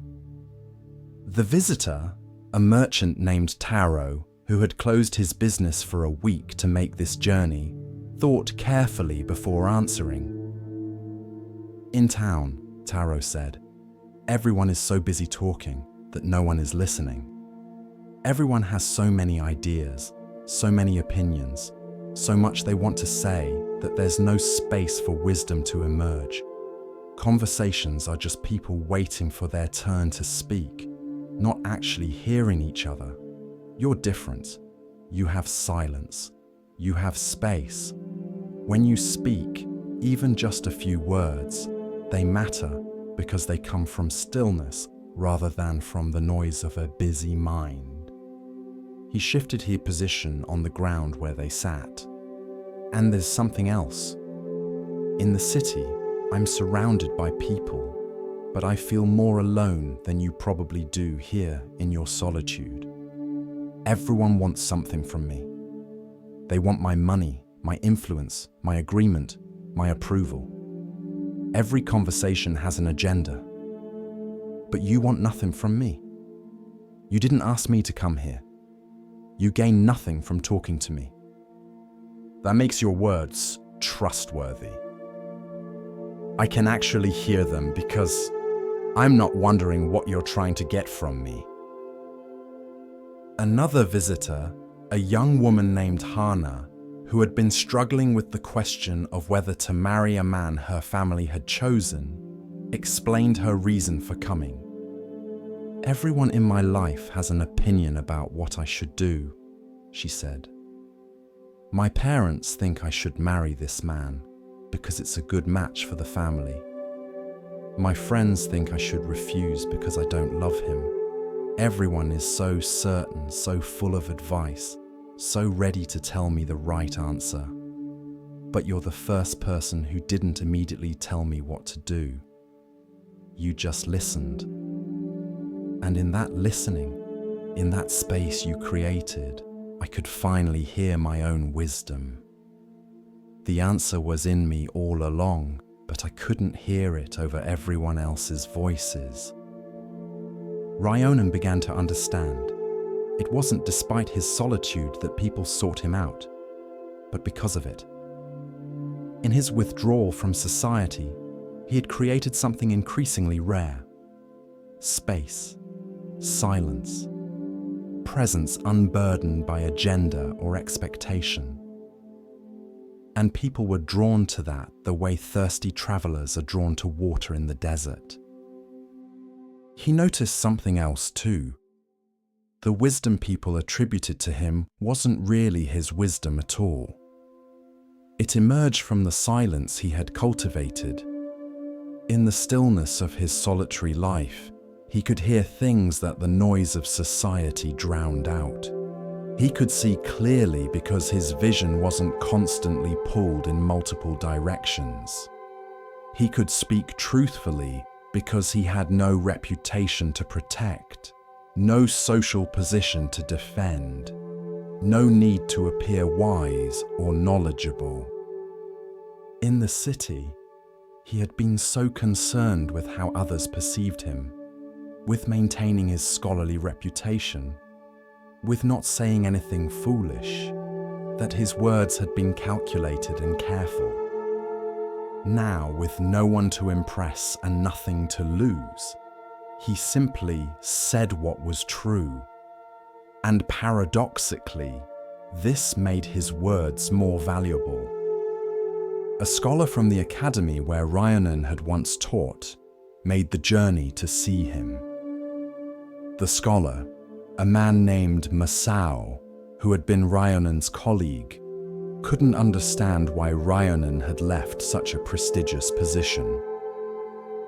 "You were brilliant," Masao said. "You could have become the head of the academy. You could have written books that would have been studied for generations. Instead, you're here in a hut in the mountains, accomplishing nothing. Don't you feel you've wasted your potential?" Ryonan smiled. "When I was at the academy, I was surrounded by brilliant people, impressive ideas, important work. But I felt empty. I was always performing, always trying to prove something, always concerned with how others judged me and my ideas. Here, I accomplish nothing by the world's standards, but I'm not empty anymore." "But you could have influenced so many people from that position," Masao protested. "I influence more people now," Ryonan replied quietly. "Not through my scholarship or my position, but through my presence.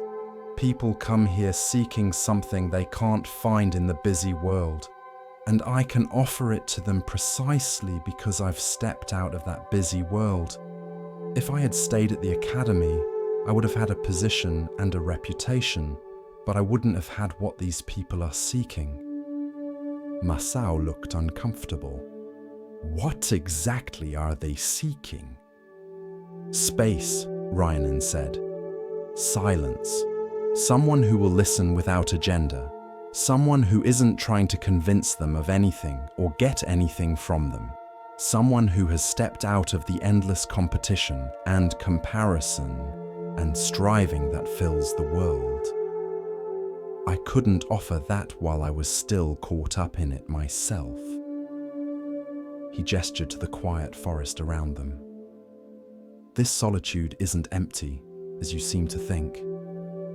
It's full of attention, presence, awareness. When you're constantly busy, constantly engaged, constantly consuming information and experience and interaction, there's no space for anything deeper to emerge. You fill your life so completely with activity that wisdom has nowhere to appear. But when you create space, when you embrace solitude even briefly, wisdom has room to arise. Masao stayed for 3 days, and during that time, something shifted in him. The first day, he kept trying to debate and discuss, to engage Ryanan in the kind of intellectual sparring they had done at the academy. But Ryanan wouldn't engage. He would simply sit in silence, or make tea, or suggest they walk in the forest. At first, Masao found this frustrating, but by the second day, he began to notice something. His mind, which was usually so busy with thoughts and arguments and analyses, was beginning to quiet. In the space Ryanan created through his silence, Masao's own deeper thoughts could finally surface. By the third day, Masao understood. "You're teaching me even though you're not saying much of anything," he said. "The teaching is in the space itself, in the silence. I can hear my own wisdom because you're not filling all the space with yours." Ryanan nodded. "At the academy, we competed to be the most impressive speaker, the most brilliant thinker. We filled every silence with words, every space with ideas. But wisdom doesn't emerge from fullness. It emerges from emptiness. The sage isn't the one with the most to say, but the one who creates space for what needs to be heard." Years passed, and Ryanan's hut became something of a pilgrimage site. But he never encouraged this. He never advertised his presence or claimed any special wisdom. He simply continued living as he had been, in solitude and silence, receiving those who came to him but never seeking them out. One day, a young man arrived who reminded Ryanan of himself many years ago.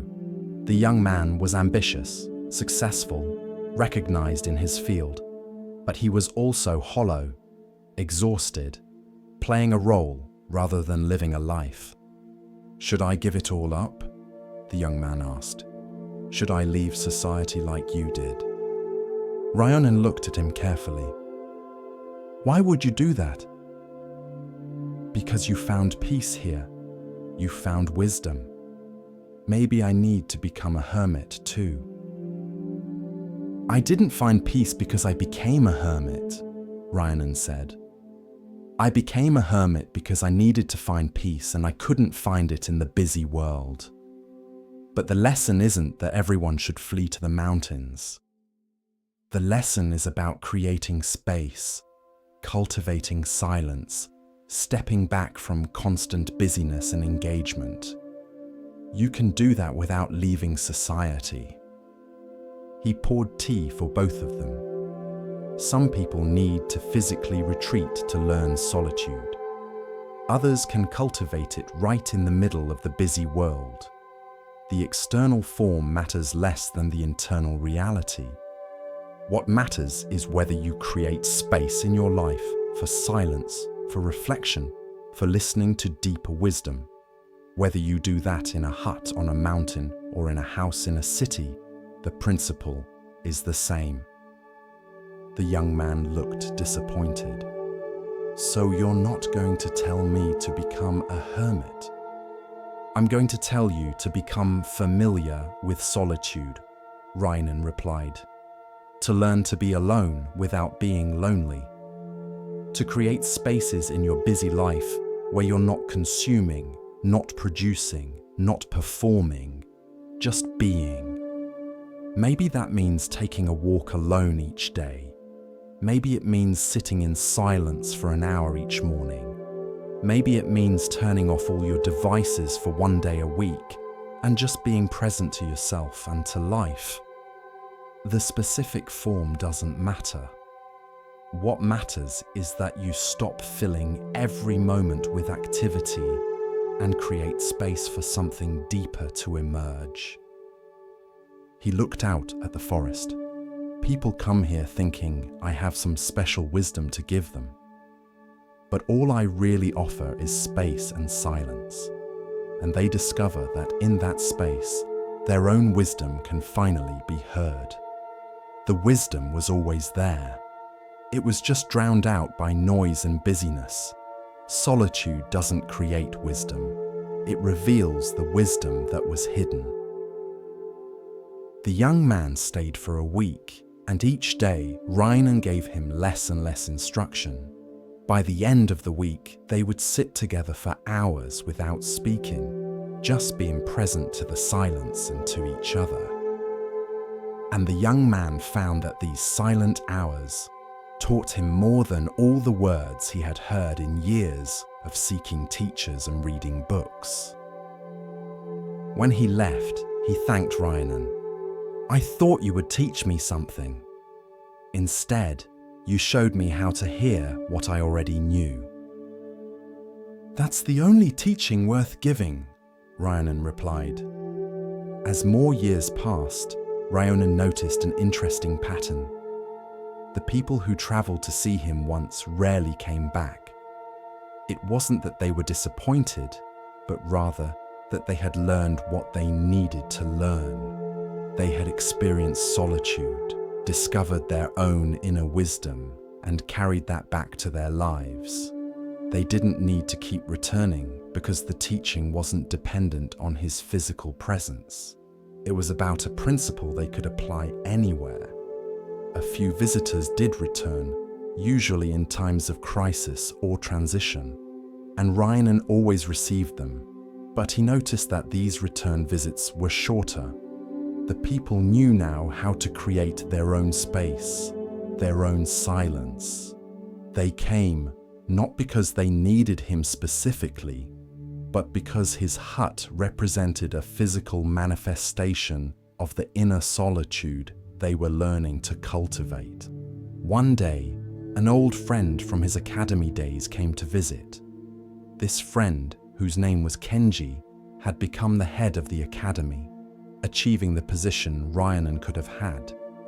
He arrived looking exhausted, burdened by responsibility and expectation. I've achieved everything we once talked about achieving, Kenji said. I have the position, the respect, the influence. So why do I feel so empty? Rhiannon recognized this emptiness.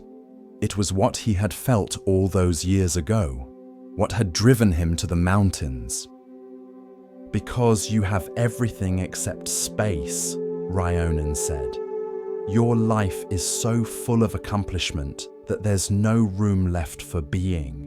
You've filled every moment with doing, and you've lost touch with the silence beneath all the doing.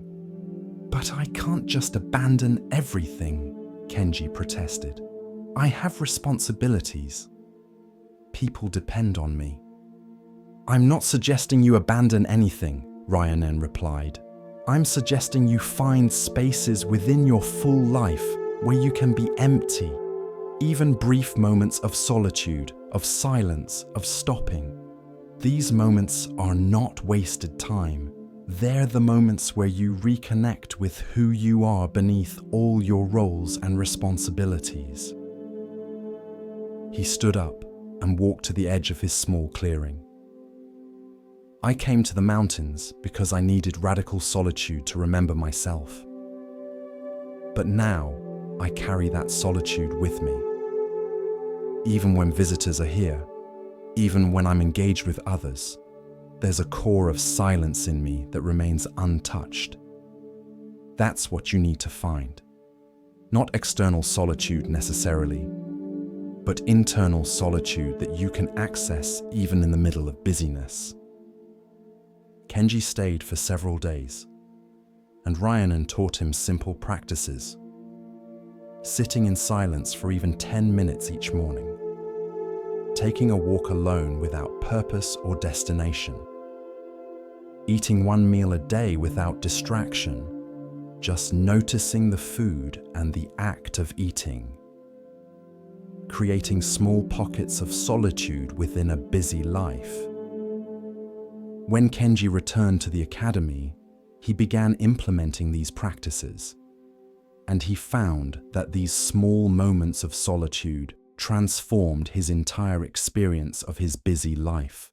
He was less reactive, more present, more capable of hearing his own wisdom beneath the noise of constant demands. He wrote to Rhiannon, "I understand now what you've been teaching. Solitude isn't about being alone. It's about creating space. And that space is what allows wisdom to emerge, what allows us to hear truth, what allows us to be present rather than just constantly doing. Thank you for showing me that I didn't need to abandon my life. I just needed to find space within it." Rhiannon smiled when he read this letter. This was the real teaching. Not that everyone should become a hermit, but that everyone needs solitude in some form. Space where they're not performing, not producing, not consuming, just being. As Rhiannon grew older, he noticed that fewer visitors came, not because his reputation had diminished, but because the teaching had spread. People had learned to create their own solitude, their own silence. They didn't need to journey to a hut in the mountains because they had learned to find that mountain stillness within themselves wherever they were. One evening, as Rhiannon sat watching the sunset from his hut, he reflected on the paradox of his life. He had retreated to solitude, seeking only to be alone, and in doing so, he had touched more lives than he ever had in his busy years at the academy. By wanting nothing, he had given something valuable. By seeking no students, he had taught countless people. By embracing emptiness, he had offered fullness. The teaching wasn't really his, he realized. It was simply what emerged when space was created. The wisdom people found when they visited him wasn't his wisdom. It was their own wisdom, finally audible in the silence he created around himself. He was just a mirror, reflecting back to people what they already knew but had forgotten in the noise of their busy lives. Tonight, as you rest, you're entering into solitude.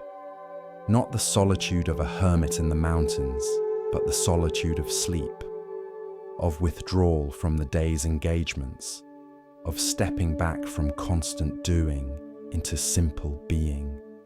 In this solitude, you might find what busy people seek from hermits: space where your own wisdom can be heard, silence where truth can emerge, emptiness where fullness becomes apparent.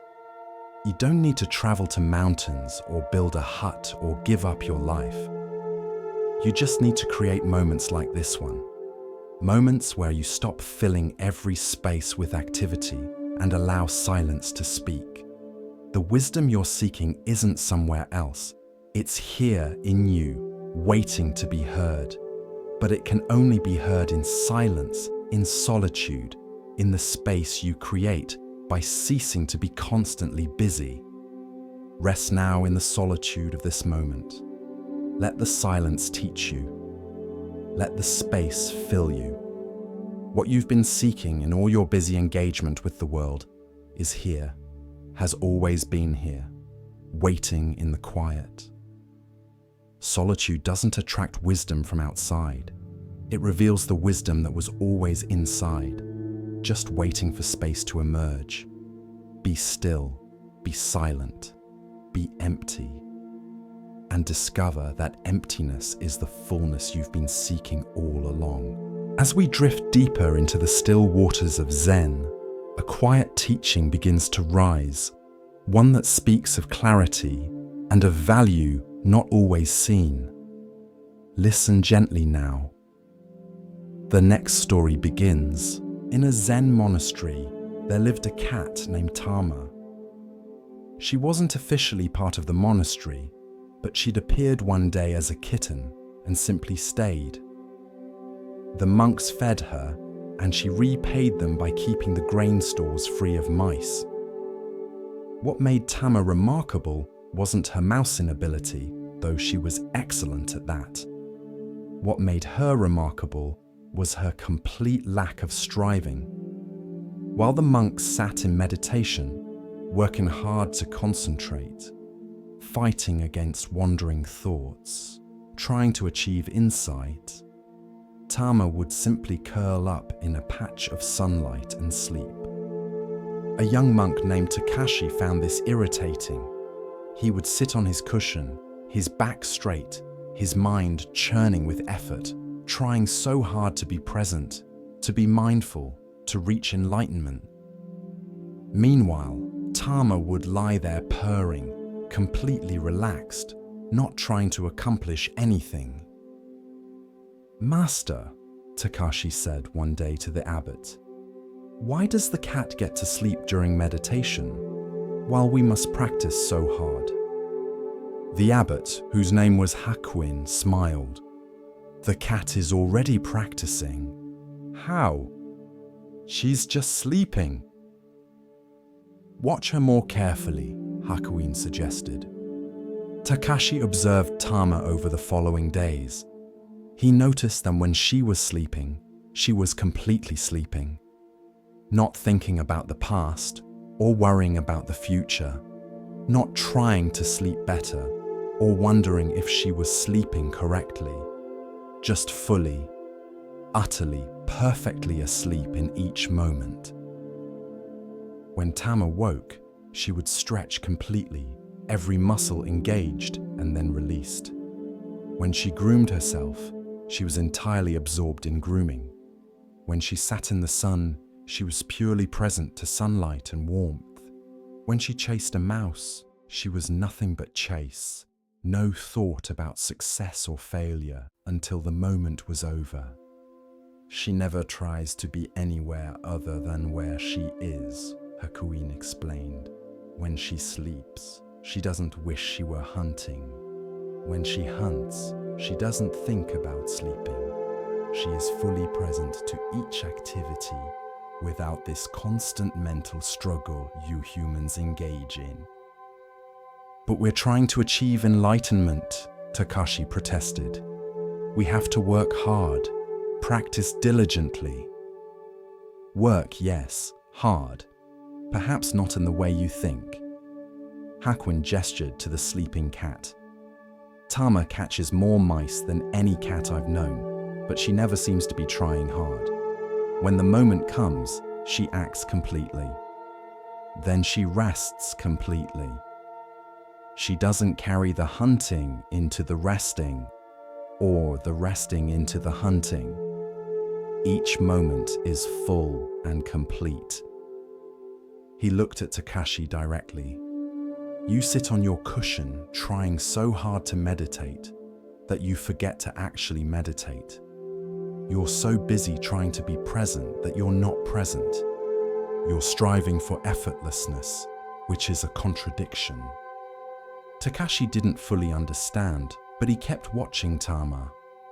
He noticed that she never seemed anxious. She didn't worry about whether she was a good enough cat. She didn't compare herself to other cats. She didn't have goals about becoming a more enlightened cat. She simply was what she was, doing what she did, moment by moment, without the overlay of mental struggle.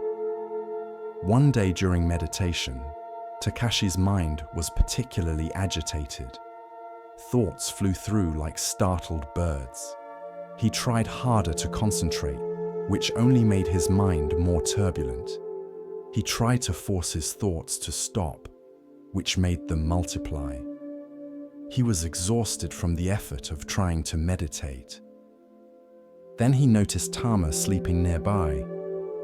Her breathing was deep and easy. Her body was completely relaxed. She wasn't trying to sleep in any particular way or worried about the quality of her sleep. She was just sleeping. Something shifted in Takashi. What if he stopped trying so hard? What if he just sat the way Tama just slept, not trying to be enlightened, not working towards some goal, just being present to sitting itself? He relaxed his shoulders. He stopped fighting with his thoughts. He let his breath move naturally instead of trying to control it. He simply sat without agenda, without striving, just present to the experience of sitting. The meditation didn't suddenly become perfect. His mind didn't empty completely, but something was different. There was ease instead of struggle, presence instead of performance, just sitting like Tama was just sleeping. After the meditation session, Hakuin came over to him. "You learned something from the cat today." "How did you know?" "I could see it. You stopped trying to meditate and simply meditated. This is the cat's teaching." "But Master," Takashi asked, genuinely confused, "if we don't try, how do we improve? How do we make progress?" Hakuin looked at Tama, who was now washing her face with complete attention. Does the cat try to improve at being a cat? Does she have a goal of becoming a more advanced cat someday? Number, she simply cats, fully and completely. And in that complete engagement without self-conscious striving, she is perfect at being cat. He turned back to Takashi. When you sit with full presence but without striving, you are perfect at sitting. Not perfect in some idealized sense, but perfect in that you are completely doing what you're doing. That's all practice requires. Complete presence. The improvements take care of themselves when you stop trying to force them. Over the months that followed, Takashi began to practice what he called cat meditation. Instead of trying hard, he would simply be present, the way Tama was present. His practice didn't become lazy or unfocused. Actually, it became more focused, but without the tension of trying, like Tama hunting, completely engaged, but not strained. He noticed that this quality of effortless presence extended beyond formal meditation. When he worked in the garden, he could work like Tama slept, fully engaged without mental struggle. When he ate, he could eat with the same complete presence Tama brought to eating. When he walked, he could simply walk, without the constant mental commentary about walking. Years later, when Takashi had become a teacher himself, students would often ask him about effort in practice. Should we try harder, push ourselves more? Takashi would point to whatever cat was currently living at the monastery. There was always a cat. "Ask the cat," he would say. "The cat will teach you that complete presence requires no effort, but it also allows no distraction. The cat doesn't try to be present. The cat is simply present. This is not laziness. This is the highest form of attention. Attention without strain, presence without performance." He would watch the students struggle with this teaching, trying hard not to try hard, making effort to be effortless. And he would smile, remembering his own confusion. You cannot try your way into effortlessness, he would tell them. You can only relax into it. Let go of trying to be present and simply be present. This moment needs nothing added to it. You need nothing added to you. Just be here, like the cat is here. That's the whole practice. Tonight, as you settle towards sleep, notice if you're trying hard to relax. Are you striving to let go? Making effort to be effortless? This is the human paradox that Tama never experienced. What if you could rest like the cat rests? Completely, without reservation, without trying to rest correctly or worrying about the quality of your rest.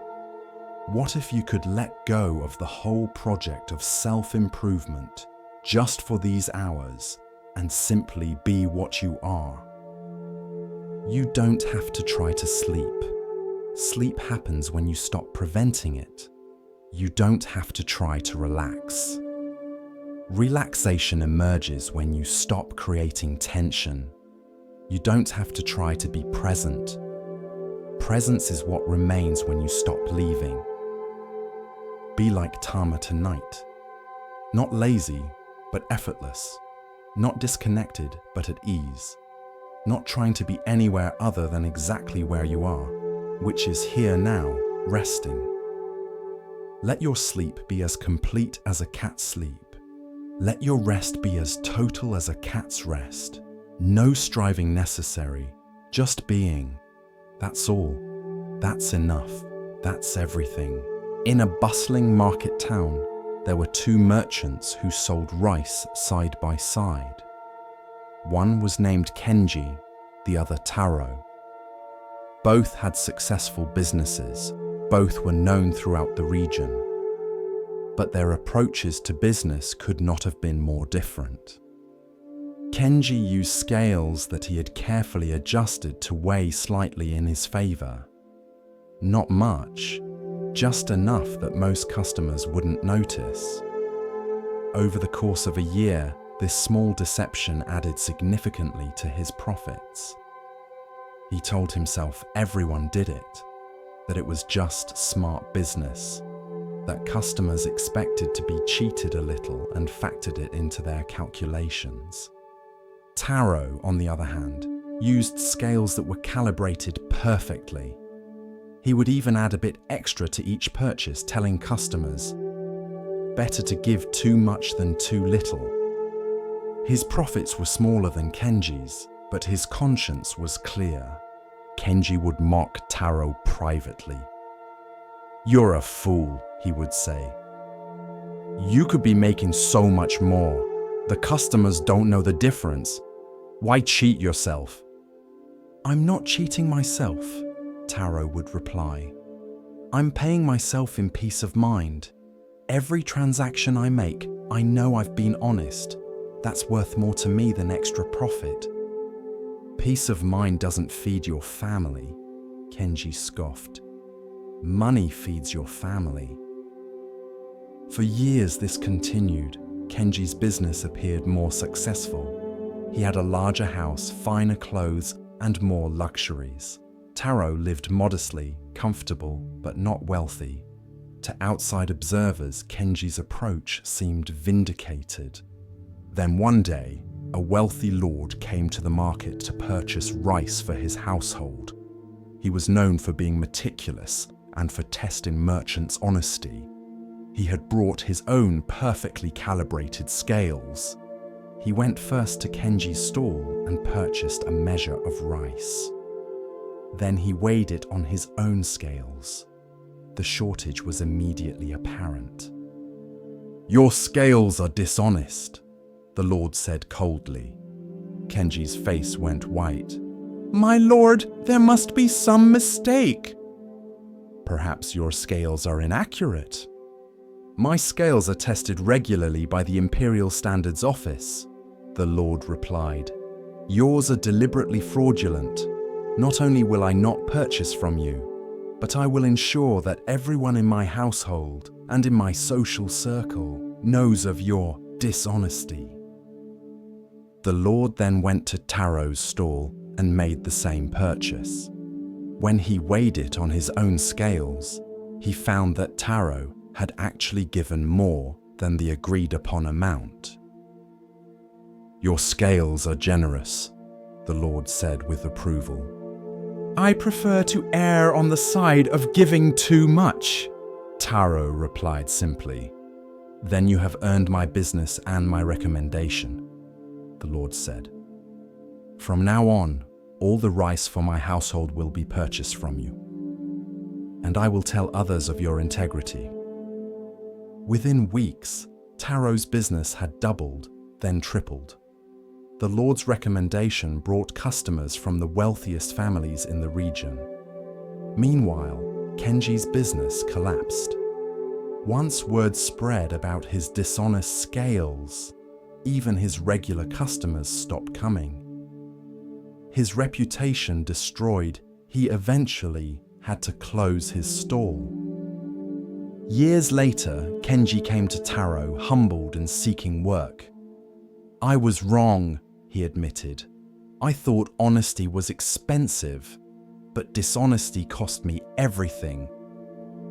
Taro hired him, but on one condition, that Kenji help maintain the scales, calibrating them regularly to ensure perfect accuracy. "You need to rebuild your relationship with honesty," Taro said. "Start here, with these scales. Every time you calibrate them, remember that integrity isn't about what others can see. It's about what you know about yourself." As Kenji worked with the honest scales day after day, something shifted in him. He had spent so many years cheating in small ways that he had forgotten what it felt like to be completely honest. The dishonesty had eaten at him in ways he hadn't even recognized, creating a constant low-level anxiety about being discovered, a subtle shame he carried everywhere. Now, working with honest scales, treating every customer fairly, he felt something he hadn't experienced in years. Simple peace. No anxiety about being caught. No shame about his methods. No exhausting mental calculations about how much he could get away with. One day, a customer accidentally gave him too much money. The old Kenji would have pocketed it without comment. But now, without even thinking, he called the customer back and returned the extra coins. "You've changed," Taro observed, watching this exchange. "I'm remembering who I was before I started cheating," Kenji replied. "I forgot that honesty feels good, that it's actually easier than dishonesty because you don't have to remember your lies or worry about being discovered. I thought I was taking a shortcut to success, but I was actually taking a shortcut to misery." He looked at the scales, perfectly balanced. "These scales are the most honest thing in this market. They don't calculate or scheme or try to get away with anything. They just measure truly. I spent years being more clever than these scales and less wise." Taro nodded. The scales teach a simple lesson. Integrity is its own reward. Not because good things always happen to honest people, but because living with integrity creates internal peace that no amount of profit gained through dishonesty can match. You sleep better. You walk lighter. You meet people's eyes without flinching. These things have value that can't be measured in coins. A young merchant who was just starting came to Taro for advice. "Everyone says I should adjust my scales just a little, that it's how business is done. But it feels wrong. What should I do?" Taro had Kenji answer. "I spent 20 years cheating," Kenji said, "and I'll spend the rest of my life trying to restore the character I damaged in myself. The extra profit wasn't worth it, not even close. Your scales are a mirror of your character. Keep them honest, and you keep yourself honest. Cheat them, and you cheat yourself in ways that matter far more than money. The young merchant looked at Kenji with curiosity. But didn't you make more money by cheating? For a while, Kenji admitted. But I lost it all when my dishonesty was discovered. More importantly, I lost something that took much longer to rebuild. My ability to respect myself. Every time I looked in a mirror, I saw a cheat. Every time I counted my profits, I knew they were partly stolen. Every interaction with customers involved acting, pretending, and hiding what I really was. It was exhausting and corrosive. He gestured to the perfectly balanced scales. These scales are at peace. They have nothing to hide, nothing to defend, nothing to remember or cover up. They just are what they are. That's what integrity gives you. The peace of being what you are without pretense or deception. It's the most valuable thing I've learned, and I learned it the hard way. Tonight, as you rest, you might consider your own scales. Where in your life are you adjusting the balance, even slightly in your own favor? Where are you being less than completely honest, with others or with yourself? These small dishonesties might seem insignificant, but they accumulate. They create a background noise of anxiety and shame that you carry everywhere. What would it feel like to calibrate your scales perfectly? To be completely honest, even when no one is watching, even when you could get away with a small deception. Not because of fear of being caught, but because integrity itself is the reward. Because living with honest scales creates an internal peace that no amount of clever advantage taking can provide. Rest tonight in honesty. Let go of all the small ways you've been adjusting the scales.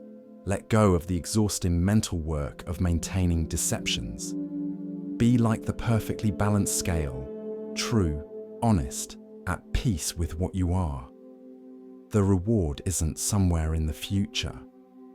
The reward is the immediate relief of no longer having to hide, to calculate, to worry about being discovered. Honest scales don't lie awake at night. Neither do honest hearts. With each breath, we continue our journey through the wisdom of Zen, where the smallest stone may hold the greatest truth. Here starts the next story. In a town famous for its craftsmen, there lived a clockmaker named Kenji who created timepieces of extraordinary precision. His clocks kept perfect time. His watches never gained or lost a second. People came from distant cities to purchase his work, and his reputation spread widely. But something happened to Kenji as his skill grew. He became obsessed with time in a way that began to consume his life. He would check his clocks constantly, comparing them against each other, anxious if any showed even the slightest deviation. He scheduled every moment of his day, allocating specific minutes to each task. He kept detailed records of how long everything took, analyzing his efficiency, trying to waste no time. His wife would call him for dinner, and he would arrive exactly at the scheduled moment, not a minute early or late. His children would ask him to play, and he would check his schedule, finding a 15-minute slot and setting a timer so he wouldn't run over. He measured everything, tracked everything, lived his entire life by the clock. People admired his discipline. Kenji wastes no time, they would say. He's so efficient, so organized. But his family felt differently. His wife felt like he was never really present, always watching the time, even during conversations. His children learned to stop asking him to play spontaneously. knowing he would need to check if that time was allocated. One day, Kenji's elderly father became very ill. Kenji visited him at the scheduled time each day, staying for exactly the planned duration. On what turned out to be his father's last day, Kenji was sitting beside the bed when his timer went off, indicating his visit slot was complete. "I have to go," Kenji said, standing up. "I have a client appointment in 20 minutes, and it takes 15 minutes to get there, so I need to leave now to be on time." His father looked at him with sad eyes. "Kenji, I may not be here tomorrow." "I know, father. I'll come back tomorrow at 2 p.m. as scheduled." His father died that evening, while Kenji was home eating dinner at precisely 6 p.m. as his schedule dictated. At the funeral, Kenji's father's friend, an old Zen monk named Joshu, approached him. "Your father loved you very much," Joshu said. "I know," Kenji replied. "I visited him every day." "Did you?" Joshu asked gently. "Or did you visit the time slot you had allocated for visiting?" Kenji felt something crack inside his chest. He opened his mouth to argue, but no words came. The monk was right. He had been there in body but not in presence. His mind had been on the clock, on the schedule, on the next appointment. He had measured out his love in timed portions, and now his father was gone, and all those precisely measured visits felt hollow. "I wasted it," Kenji whispered. "All that time I tracked so carefully, all that time I organized and measured, and I wasted the time that mattered." "You didn't waste it," Joshu said, "but you didn't fully live it either. You were so busy measuring time that you forgot to experience it." In his grief and shock, something shifted in Kenji. He went home and looked at all his clocks, all these devices he had spent years perfecting. They ticked away, measuring, dividing, tracking. And he realized they were measuring something that couldn't really be measured. A moment of real connection with his child had no measurable duration. The joy of a beautiful sunset didn't fit into scheduled slots. The depth of presence with another person couldn't be quantified in minutes and seconds. He had been living as if time were the most important thing, when actually what happened in time was what mattered. The next day, Kenji did something that shocked the town. He closed his clock shop. He put away his watches and timers. He stopped scheduling his days in measured blocks. His wife thought he had lost his mind. "What will we do? How will we live?" "We'll live," Kenji said simply. "Actually live. Not to measure our living. When I'm hungry, I'll eat. When I'm tired, I'll sleep. When our children want to play, I'll play. Not because it's scheduled, but because the moment calls for it." He still made clocks. It was his craft, his art, but he made them differently now. He would work on one until it felt complete, not until a timer said his work session was over. He would stop if he felt called to watch the sunset, or talk with a neighbor, or sit with his wife. He stopped trying to be efficient and started trying to be present. At first, this new way of living felt chaotic to him. Without schedules and timers, how would he know what to do? But gradually, he discovered a different kind of guidance. His body told him when to rest. His interest told him when to work. His relationships told him when a connection was needed. Life itself had a rhythm that didn't require clocks. His children noticed the change immediately. Their father would now play with them until the play naturally ended, not until a timer buzzed. He would listen to their stories without glancing at a watch. He was actually there, fully present, not counting the minutes until he could move to the next scheduled item. One evening, his daughter climbed into his lap and said, "Daddy, you're different now." "How so?" Kenji asked. "Before, you were here but not here. Now you're really here." Kenji felt tears in his eyes. "I'm learning," he said, "that being here is more important than being on time." Word spread about the clockmaker who had stopped caring about time. Some people thought he had gone mad. How could a clockmaker not care about time? But others were curious. They came to talk with him. "How do you live without schedules?" they asked. "How do you get everything done?" "I get done what needs to get done," Kenji replied. "But I've stopped confusing being busy with being productive. I've stopped measuring my worth by how efficiently I use time. Time isn't something to use or waste. It's what we live in. And I was so concerned with managing it that I forgot to inhabit it." He showed them the clocks he was making now. They were beautiful, functional, but somehow different.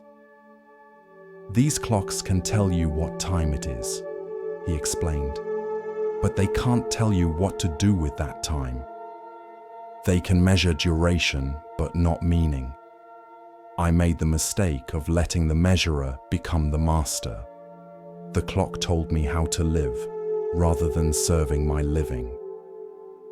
Joshu the monk visited Kenji's workshop months after the funeral. He watched Kenji work for a while, noticing the quality of attention the clockmaker brought to his craft, the way he would pause to watch light move across his workbench, the way he seemed fully engaged with what he was doing. "You've learned your father's final teaching," Joshu said. "What teaching?" "That life can't be saved up or stored or perfectly managed. It can only be lived moment by moment, with full presence or with partial presence. Your father's death reminded you that the time we have is uncertain, and that measuring it carefully doesn't make it last longer or mean more. Only living it fully does that." Kenji nodded. "I used to think I was honoring time by tracking it so carefully. But I was actually dishonoring it. I was treating time as an enemy to be managed rather than a gift to be received. I was so afraid of wasting time that I wasted life." Years later, people still bought Kenji's clocks, but they also came to him for a different kind of wisdom. They would ask, "How do I find more time?" And he would reply, "You can't find more time. You can only be more present to the time you have. Stop measuring and start experiencing. Stop tracking and start living." The clock is useful for coordination, for knowing when to meet others, and for practical matters. But it's a terrible master. Don't let it tell you that measured time is more valuable than experienced time. Tonight, as you rest, notice if you're measuring.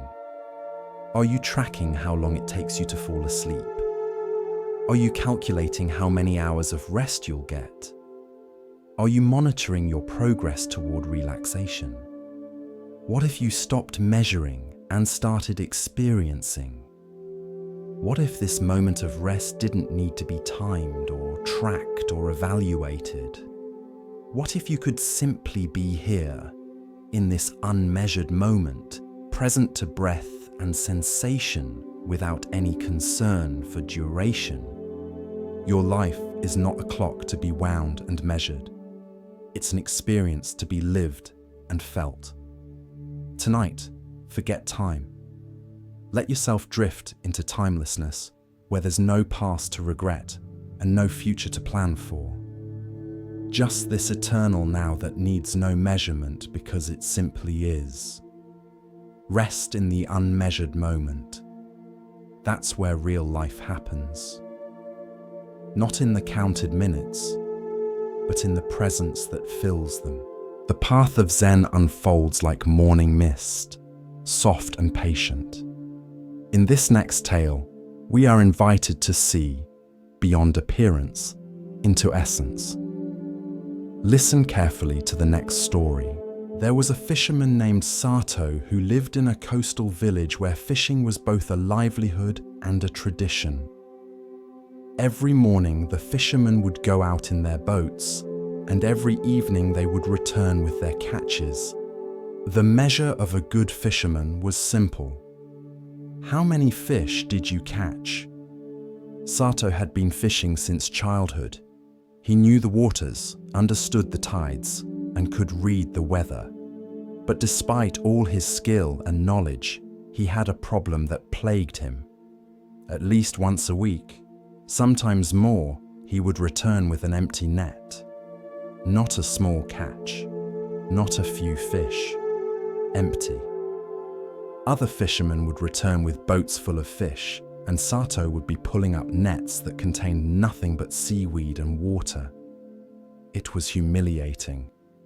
People in the village began to see him as unlucky, perhaps even incompetent, despite his years of experience. Sato's wife, Hana, watched her husband grow increasingly frustrated and ashamed. He would come home from these empty net days silent and dejected, barely eating, questioning his worth as a fisherman and as a provider.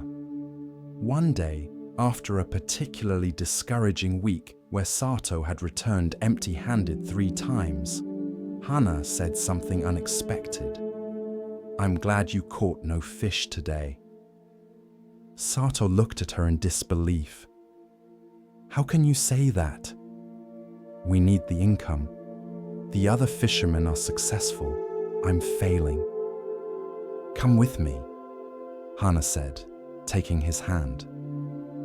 She led him to the small shrine at the edge of their property, where they would leave offerings for good fortune. On the offering plate were several small items: 3 unusual shells, a piece of interesting driftwood, a small colored stone.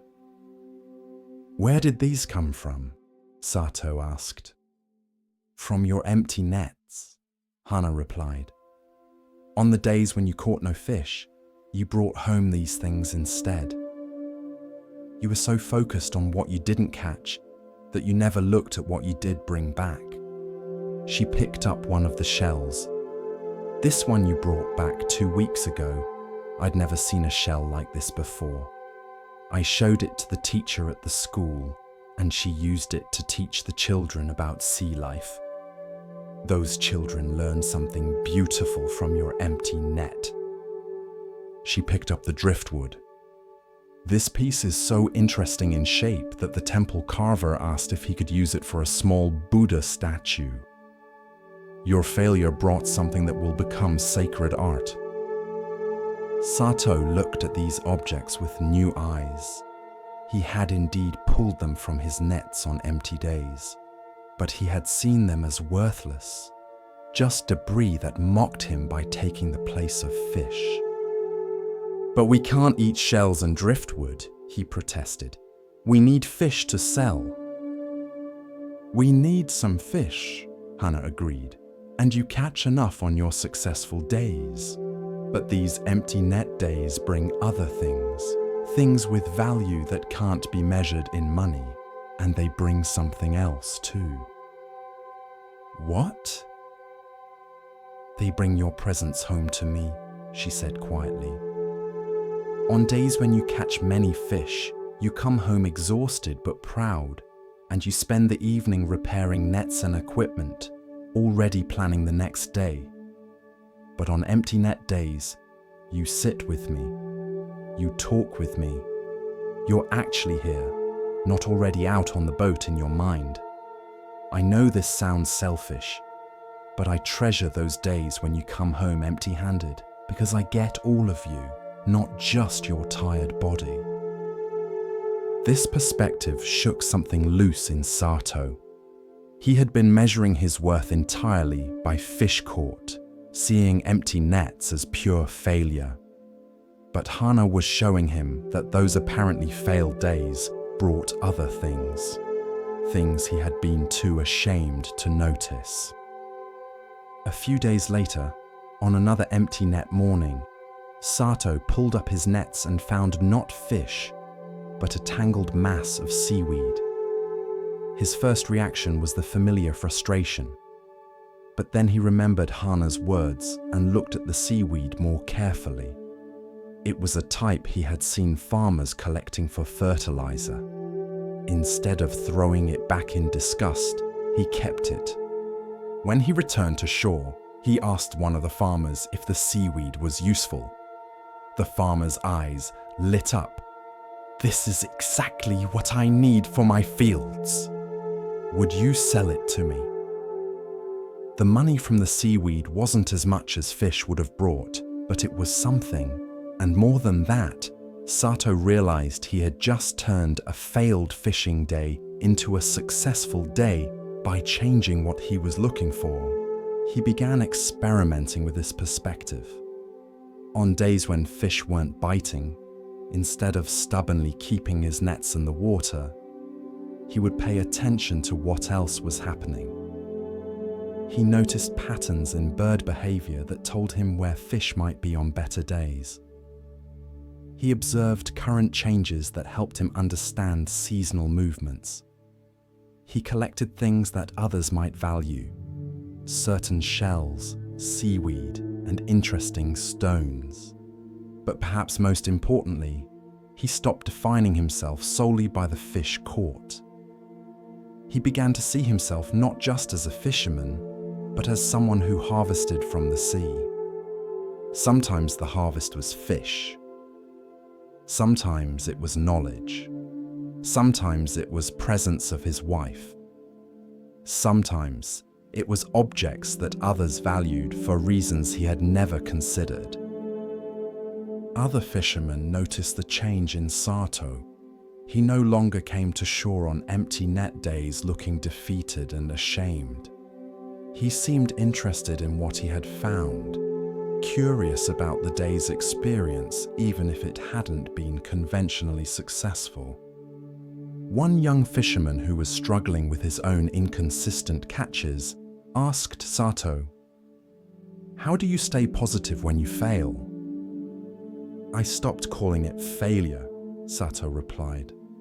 "Some days I catch fish. Some days I catch other things. Some days I catch nothing but return with more understanding of the sea. Every day has value if I'm looking for value rather than defining success narrowly." He showed the young fisherman his collection of interesting finds from supposedly failed days. "If I had been catching fish every single day, I never would have noticed any of this. My failure to catch fish opened my attention to everything else. Now I know the sea that the most successful fishermen don't have, because their constant success never forced them to look at anything else." A Zen monk who was visiting the village heard about Sato's philosophy and came to talk with him. "You've learned something that many people never learn," the monk said. "You've learned that failure and success are not opposites but neighbors. Sometimes what looks like failure is actually success, in a form you didn't recognize. Sometimes getting what you wanted would have prevented you from discovering something more valuable." Sato nodded. "For years, I prayed to the sea gods to never return with empty nets.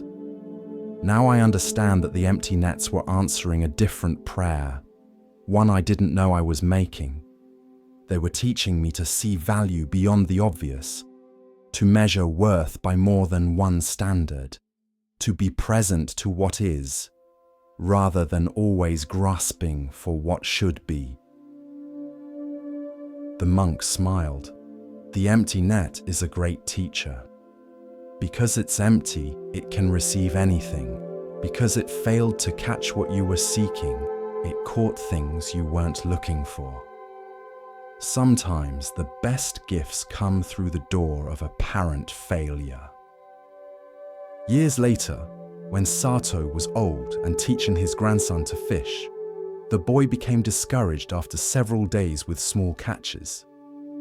"Grandfather, I'm not good at this. I keep failing."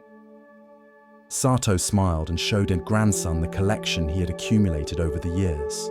Unusual shells, interesting stones, pieces of driftwood, observations written down about sea and weather, and recipes for using seaweed. All of these came from days when I caught few or no fish. If every day had been successful by the measure I was using, then I would never have discovered any of this. Sometimes the empty net brings exactly what you need, just not what you wanted. He put his hand on the boy's shoulder. "Don't fear failure. Don't rush to judge whether a day was successful or not. Some of my best days looked like my worst days at the time. The measure of success that seems obvious often isn't the most important one. Keep your eyes open for what the sea is actually offering you, not just what you came looking for." Tonight, as you rest, you might consider your own empty nets. What apparent failures in your life might be successes, wearing different clothes? What disappointments might have brought gifts you were too focused on the disappointment to notice? What seemed like coming up empty might have actually been receiving something more valuable than what you were seeking. You don't need to catch fish every day.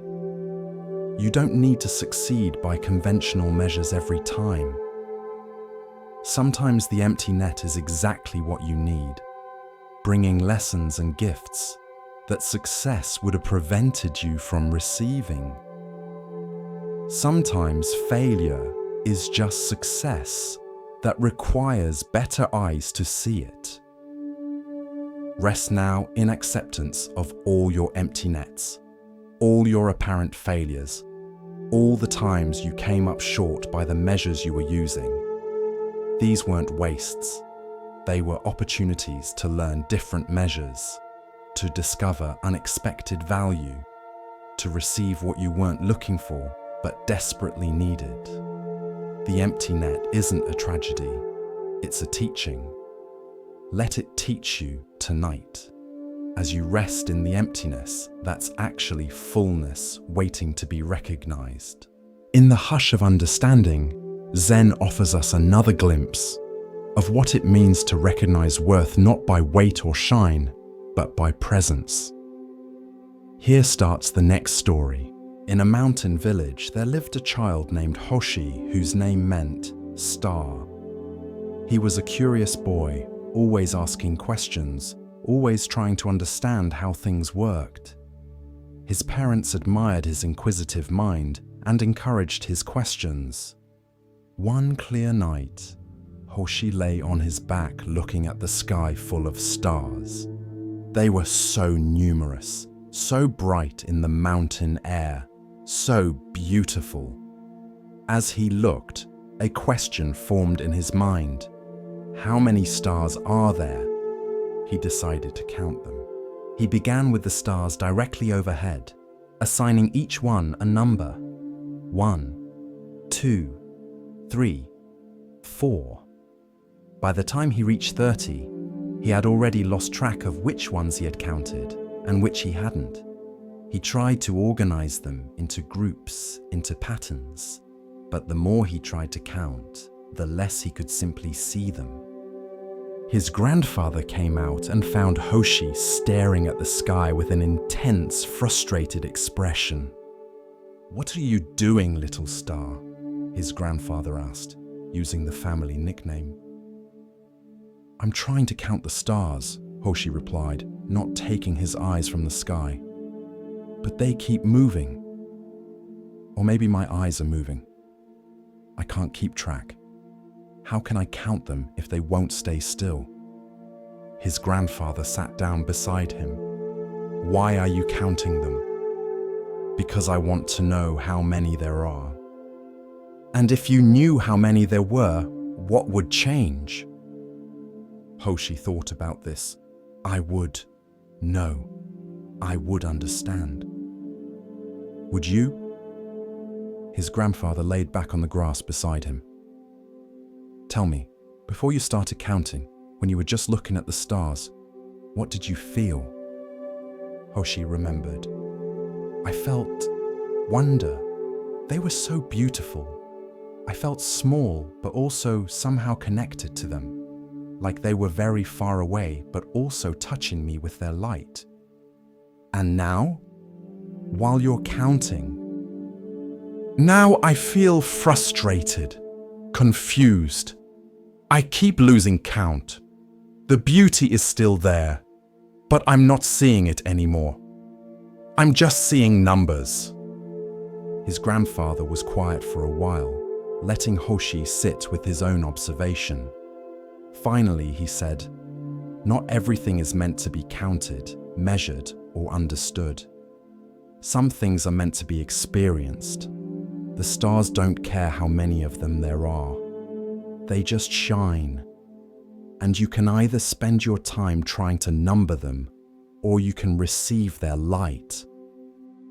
"But don't you want to know?" Hoshi asked. "Don't you want to understand?" "I know the stars are beautiful," his grandfather replied. "I know they've been shining since before humans existed and will shine after we're gone.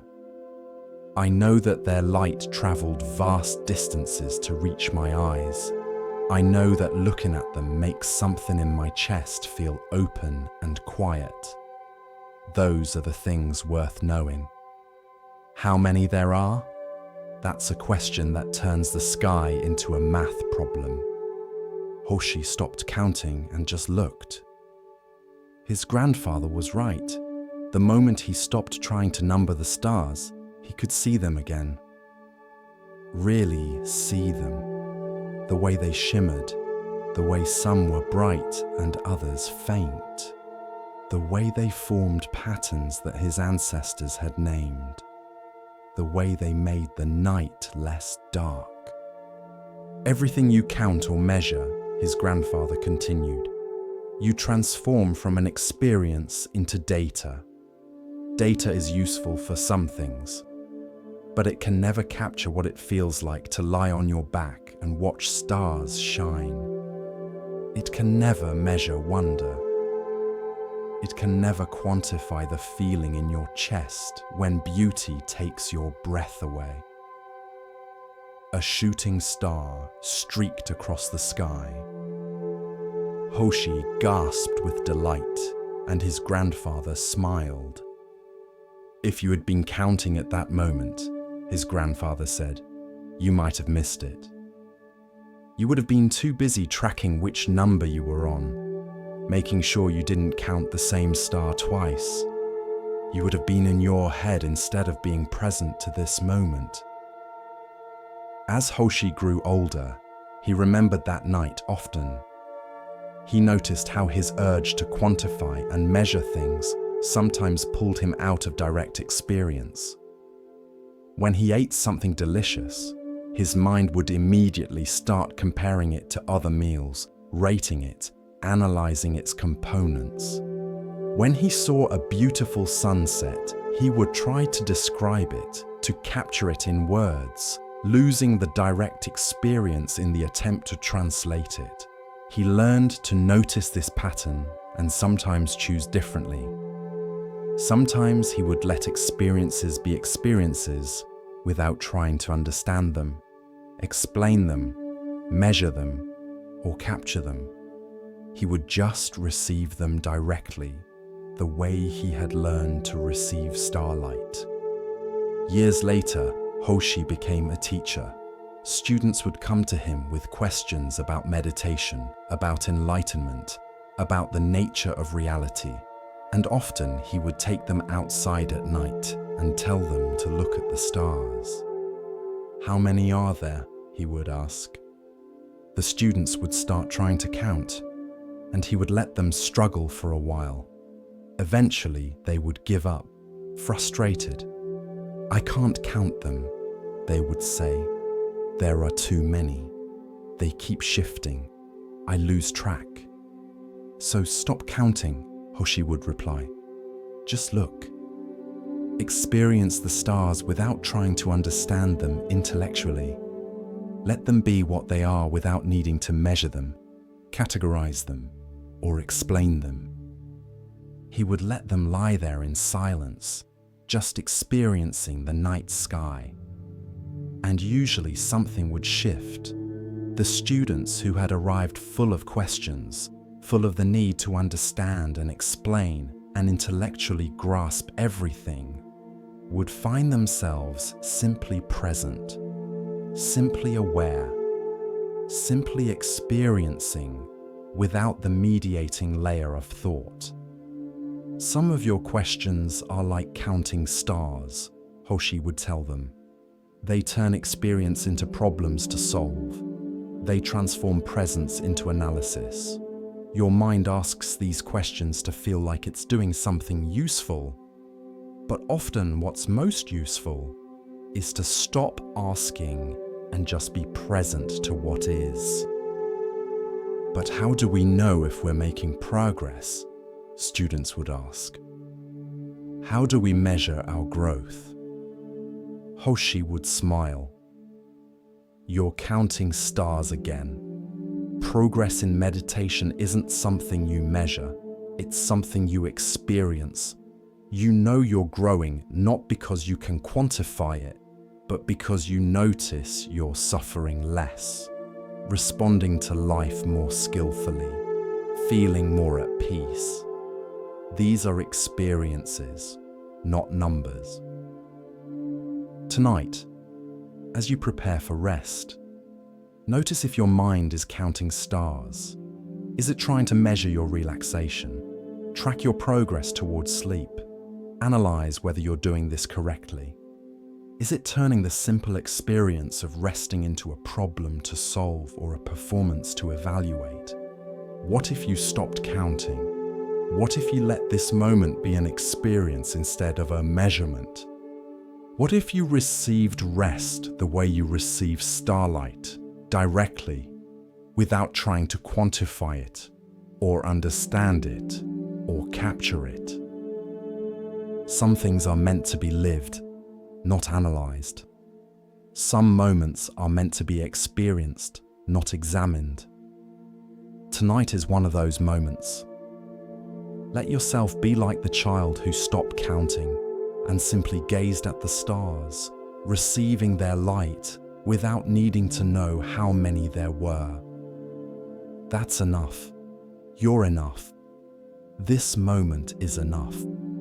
No counting necessary. In a mountain village where mist clung to the slopes like silk, there lived a tea master named Sozan, who had perfected his craft over 40 years. His reputation had spread across 3 provinces. People said that to drink tea prepared by Sozan was to taste enlightenment itself.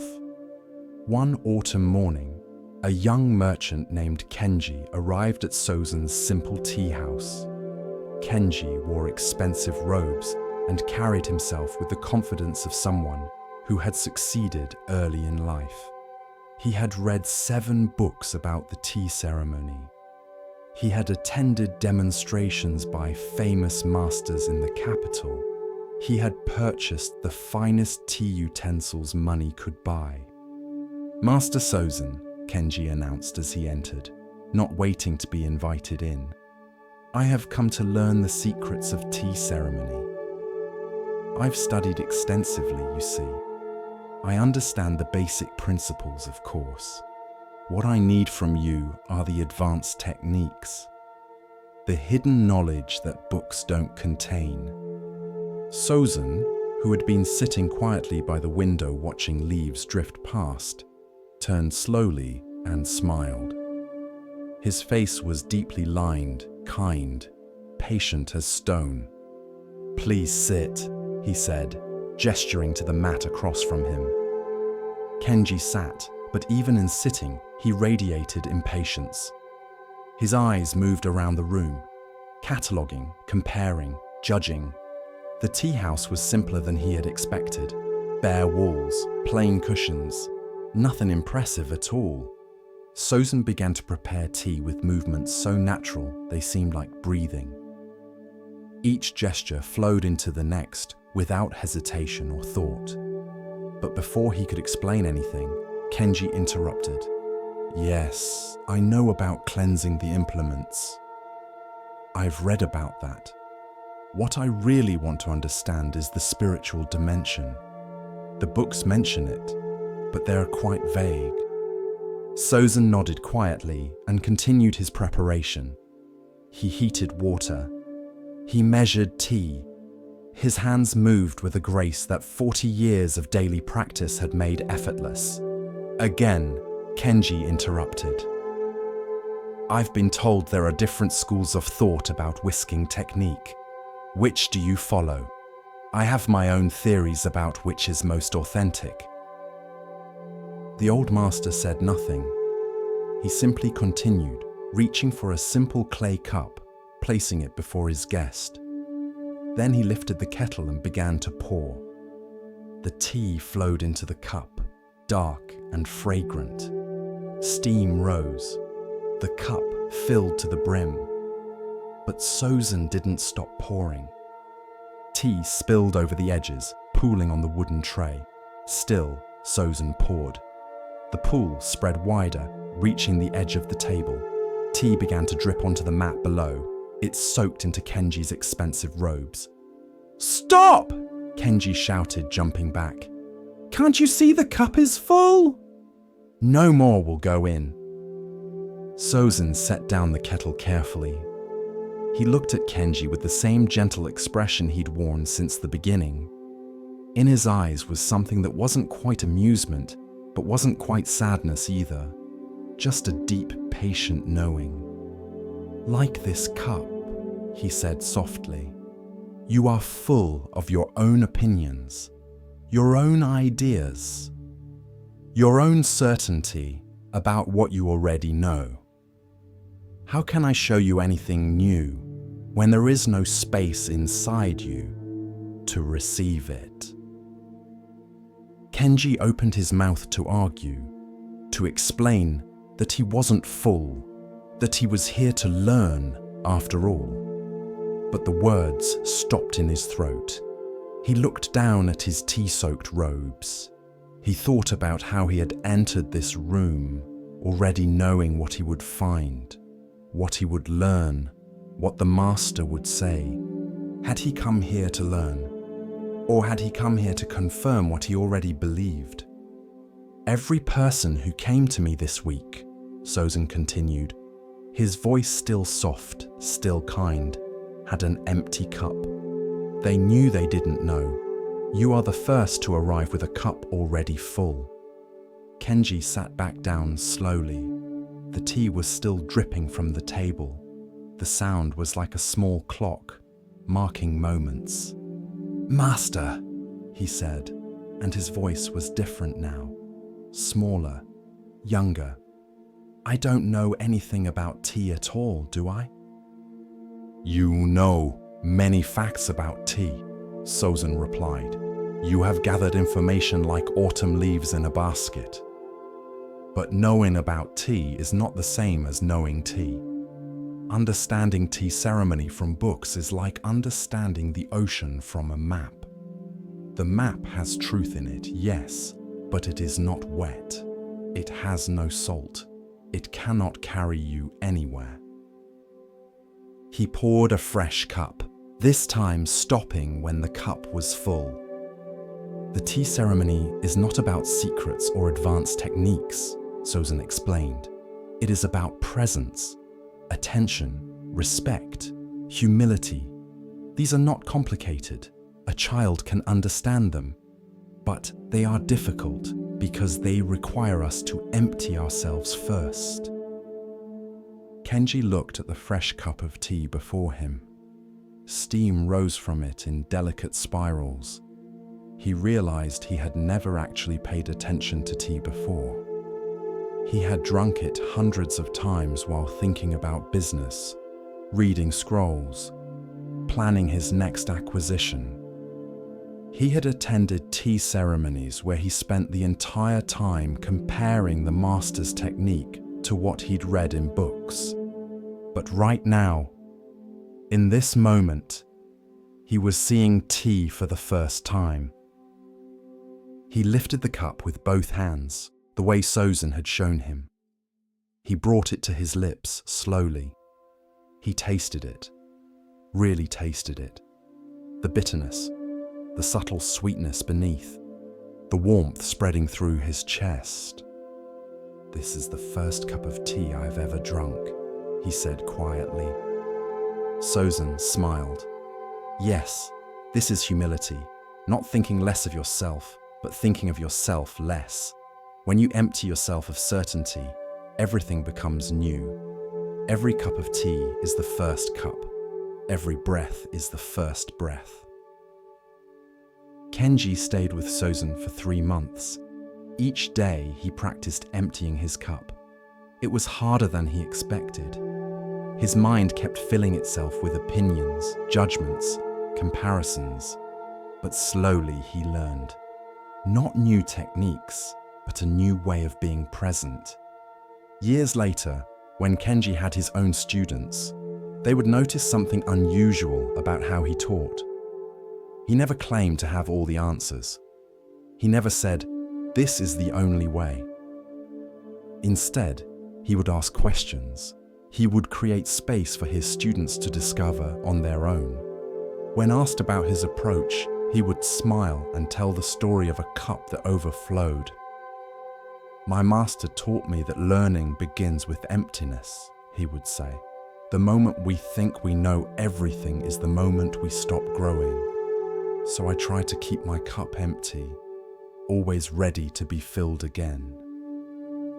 This teaching about emptiness, about humility, is one that serves us even now, even here, as we prepare for rest. How often do we approach each day, each moment, each person, already full of what we think we know? How often do we miss what's actually present because we're too busy confirming our expectations? Tonight, as you settle into rest, you might practice this same emptiness. Let go of what you think you know about sleep, about relaxation, about how this should feel. Empty your cup completely. And in that emptiness, something new can pour in. Something fresh, something true. As the lantern of awareness glows a little brighter, we come to a tale about seeing with more than the eyes. Let the stillness guide you now, and listen carefully to the next story.